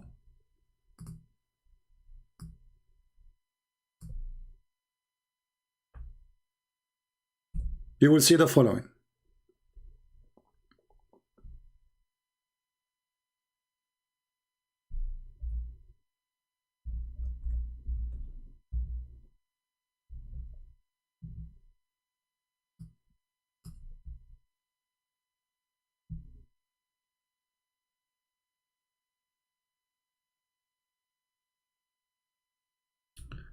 Let us see which verse.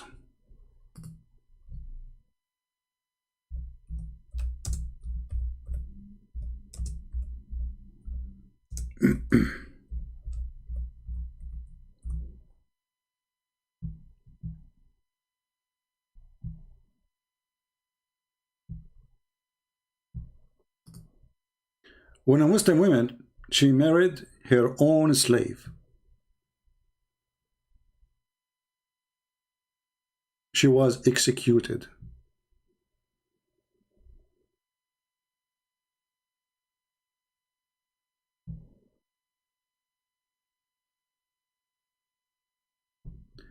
Let me try to find the story.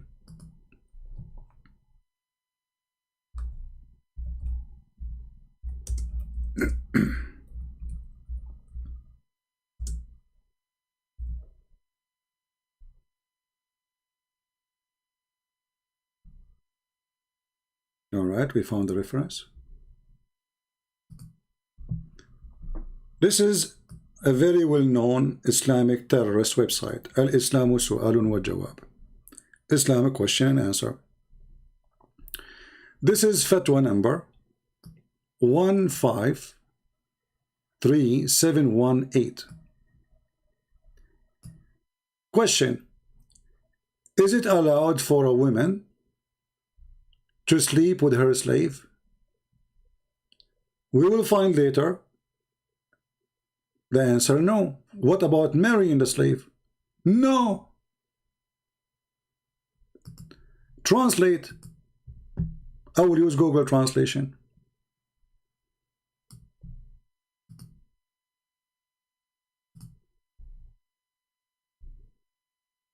Is it permissible for the woman to have intercourse with her property? They translate the word abd, which means black slave, as a property. Answer: it is not. Okay. Why? Because she is a lady. Okay, we continue. Is it forbidden for a slave to marry his mistress? To marry, not to sleep, to marry. The answer: no. Okay, why a Muslim woman, she cannot marry her slave?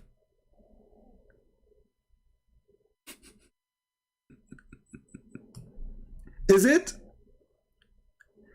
If we go in the Bible, can a man marry his slave? He can.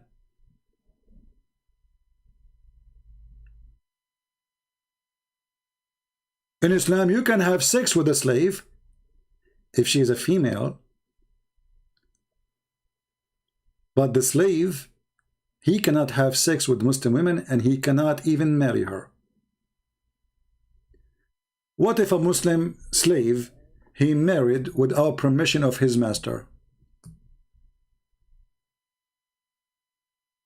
If he do that, he committed adultery.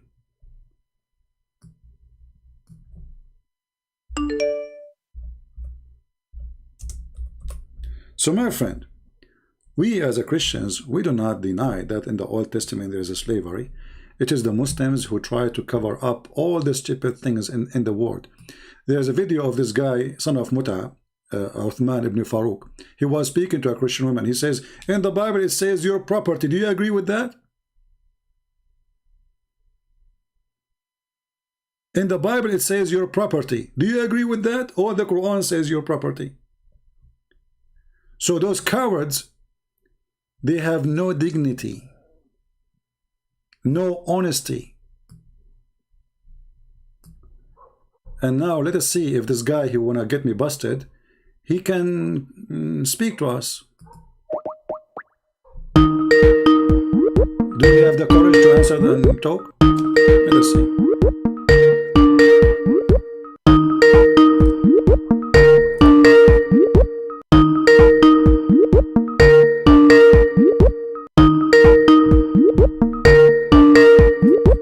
Yeah, text terrorist, you don't dare to answer. Let us see other Abdul.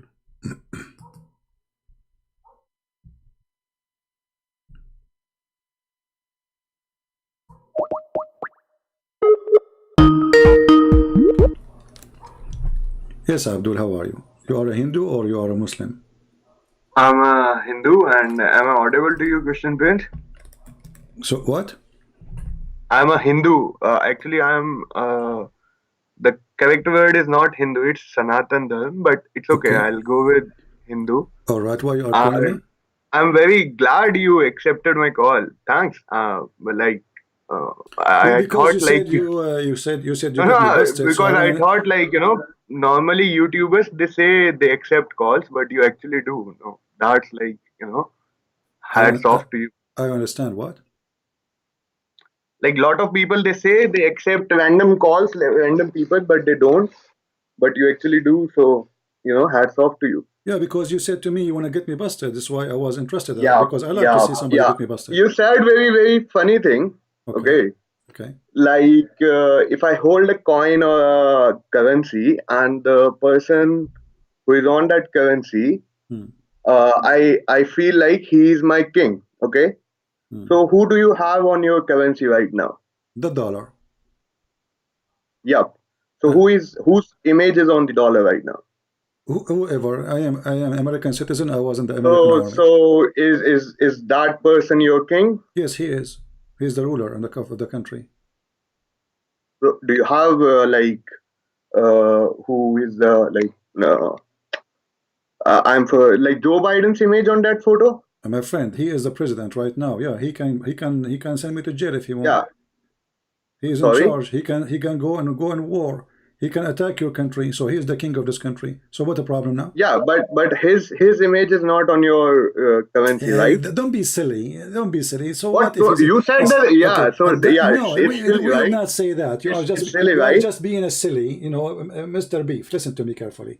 When Jesus he saw to them, at that time the coins will have the same image of the Caesar. So who is the one who his image there? They said Caesar. Yes. So he said to them, give what to Caesar, and you are being silly. I agree. So either you speak smart, or I'm going to when British were ruling India, so we had British images on India, right? Yeah. So that means okay, hold on. So let us ask you: when the British they rule India, you obey who? We don't obey. We were forced to obey. That is a different thing. You obey, and those the Jews are forced to. They not everybody is obeying. Not people are openly saying. Just go. I mean, I want to speak to people. They have even interesting point of anything. Don't waste my time, stupid idiot. The Jews, they are in their occupation too, and they've been forced to. So they are being hypocrite. If you really are a revolutionary against the occupation, then don't carry the money of the occupation. Use your own money. Use money of anybody, but not the one who occupy you. So they are hypocrite. They are standing in the court, which is a Roman court. Which means the rabbi, they are taking their authority from the Roman. Their position from the Roman. The soldiers who arrested Jesus, they brought him to the court, they are Roman. And yet they are hypocrite. They don't want to say that we are obeying Roman. Mr. Hindu, I appreciate you, you know, and I believe Muhammad appreciates you too. This is why he made the biggest chapter in the Quran, the cow chapter. Don't please tell me about philosophy, because obviously your philosophy is awkward like Muhammad. You know, I like to speak to smart people. When somebody is stupid, don't waste my time. The purpose of that question is, if Jesus said, pay the tax to Caesar, then he is approving the authority of Caesar. So how he is the king of the Jews? If Jesus said, don't pay tax to Caesar, he will have a problem with Caesar. But Jesus don't care about both. Jesus, he said to them, you are a bunch of hypocrites. You have the money of Caesar. You work for Caesar. You get salary from Caesar. All those rabbis, they get paid by Caesar. What people don't understand, that the Roman, they occupy the Holy Land, but the rabbis, they are under the authority of Caesar. Their houses exist. They have salary. They live fancy life. This is why they are the council in the court. The ruler, he just do, they are the jury. The ruler, he does just do what they say. Who you want me to crucify?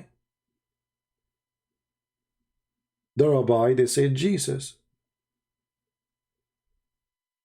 So they are there because simply they are employee of Caesar, not only carrying the money of Caesar.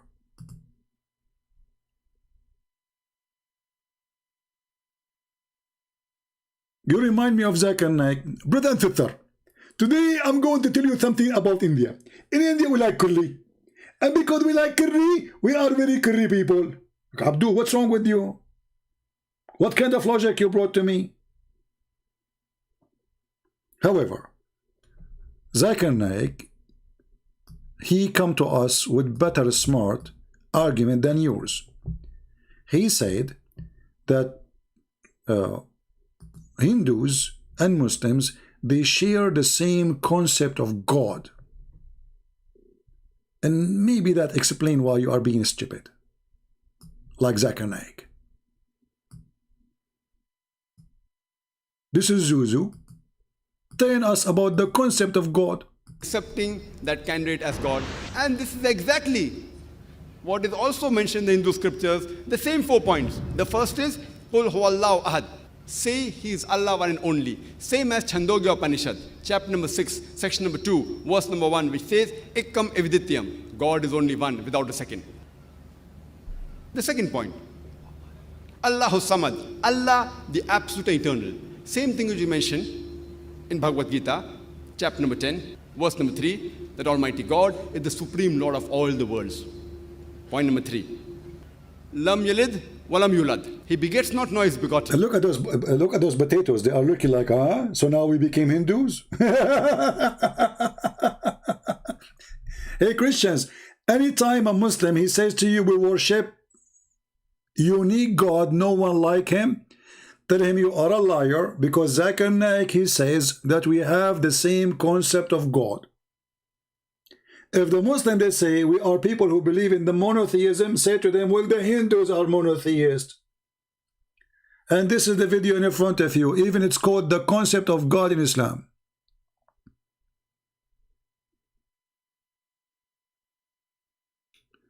This is how desperate those potatoes are. And now the cousin of Zakir Naik, he called me, Christian Prince. You said that he said to them, throw me the coin. But what is the coin in your picture, in the picture of the daughter you have today? Do you have Joe Biden? I mean, look how silly. Don't get married, man. Don't get married. She will leave you. She will leave you even with the turtle. Even the turtle is so fast. I mean, so slow to run. But I think she is faster than you. I feel sorry for your wife. Is that how you talk to her? Do you have the picture of Joe Biden in the dollar today? Oh, because we don't have the picture of Joe Biden, that means Joe Biden is not the president. Because in order for him to be the president, we have to bear the picture of Joe Biden. Okay? You are genius, man. Don't just, please, Hindu people, Indian people, don't make this guy a prime minister. He will screw you. Look at the deep logic. That's deep. We have to admit that's really deep. I hope your mother, she did not make many of you, many copy. I mean, make many babies is okay, but copy like you, that's horrible. Do you have the picture of Joe Biden? Thank God they don't put his picture there. Man. They will not put his picture, they will put their, you know the thing? We are created by the thing, you know? And you know the thing. You know. Even Joe Biden do not know his name. So, do you have the picture of Joe? Where are those people coming to me from?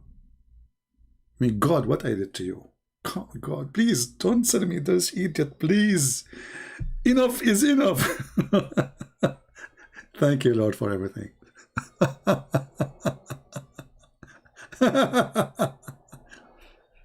Oh boy. You know, when I say stupidity is amazing, I have my reasons, and it is amazing. Sometimes you know, people, they say to me, well, God, they created us all as equal, right? Yes, he did, but people, they choose to be donkeys.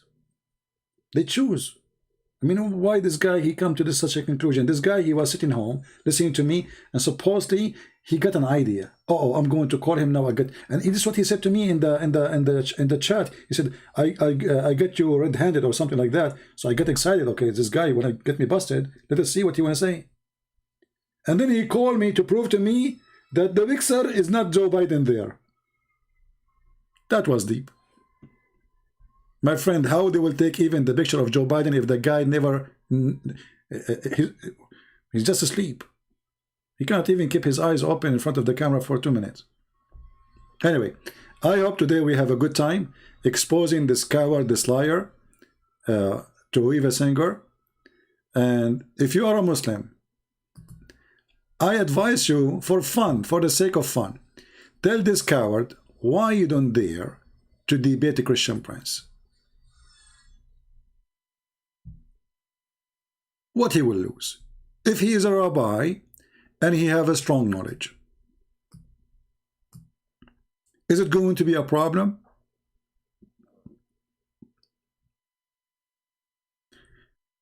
And I offered him, I sent him an email, even I made a comment in his page.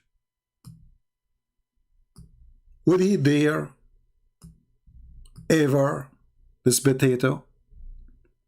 You are just a snake. You are not even a man. Do you dare to say to the Muslim the same what you say to the Christians? Do you dare to say to the Muslim that Jesus is not the Christ and your prophet is a liar? You are a potato. And here, we fried you. And actually, you turn red. Look, when I started the video, he wasn't red. I mean, what happened to his face? You were on the beach, weren't you, huh? Ah, bad boy, what you were doing in the beach, hamster? And he speaks like Zakir Naik, by the way. Unbelievable. So I hope we have a good time. Don't forget to download my videos. I want to remind you that soon we will start going in my other channel, Arabian Prophet, not this one.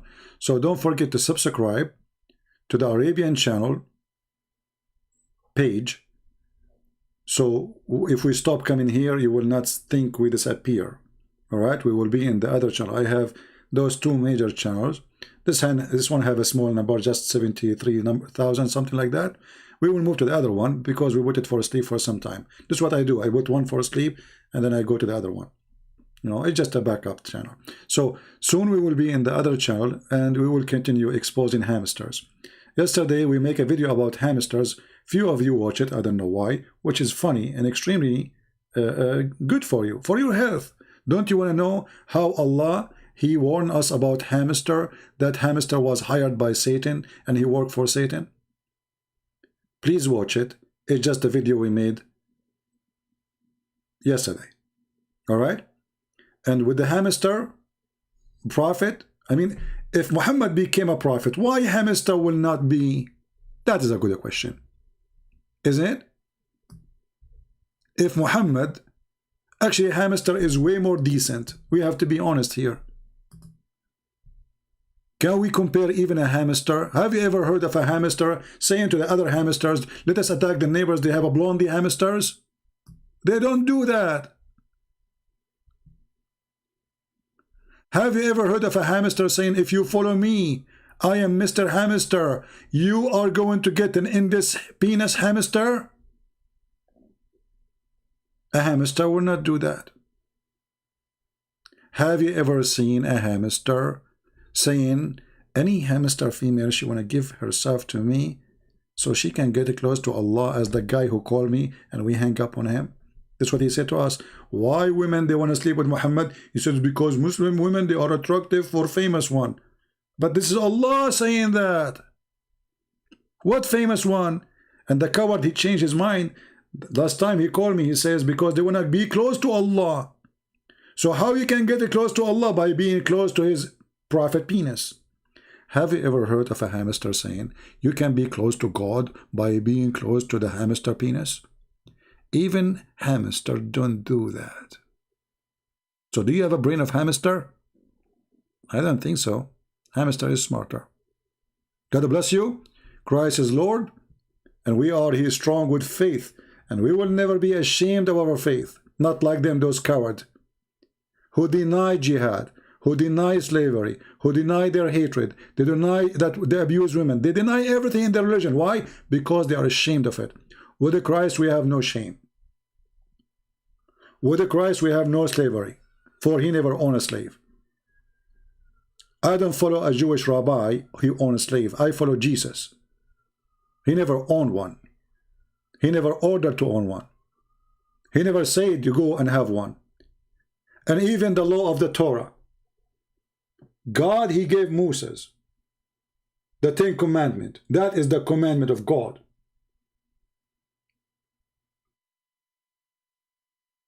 There's the law of the man and there's the law of God. The law of God, don't kill, don't lie, don't cheat, don't. That is the law of God. And the law of Jesus is in total agreement. Don't kill, don't cheat, don't lie. Wish to your neighbor what you wish to yourself.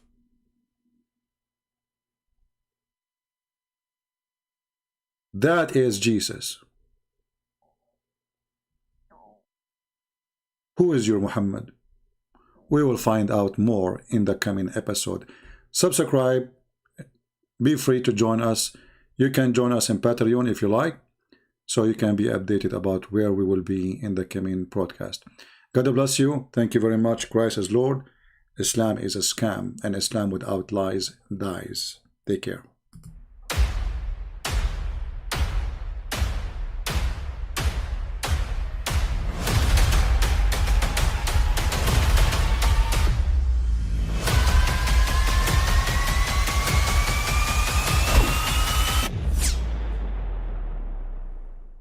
But I mean, again, he doesn't know who Gabriel is, right?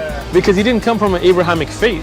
The people of Mecca were pagan. Quran is mentioned, if this book was from other than God, they would have found in it many contradictions. If a book is without contradictions, that has no bearing on whether it comes from God or not. I've had phone books that are inerrant, but I certainly don't think God gave them. that we believe without understanding.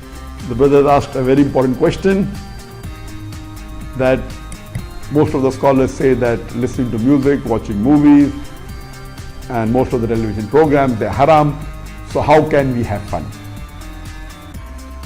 Let me tell you, brother, at the outset that having fun is permitted in Islam as long as the fun is halal fun.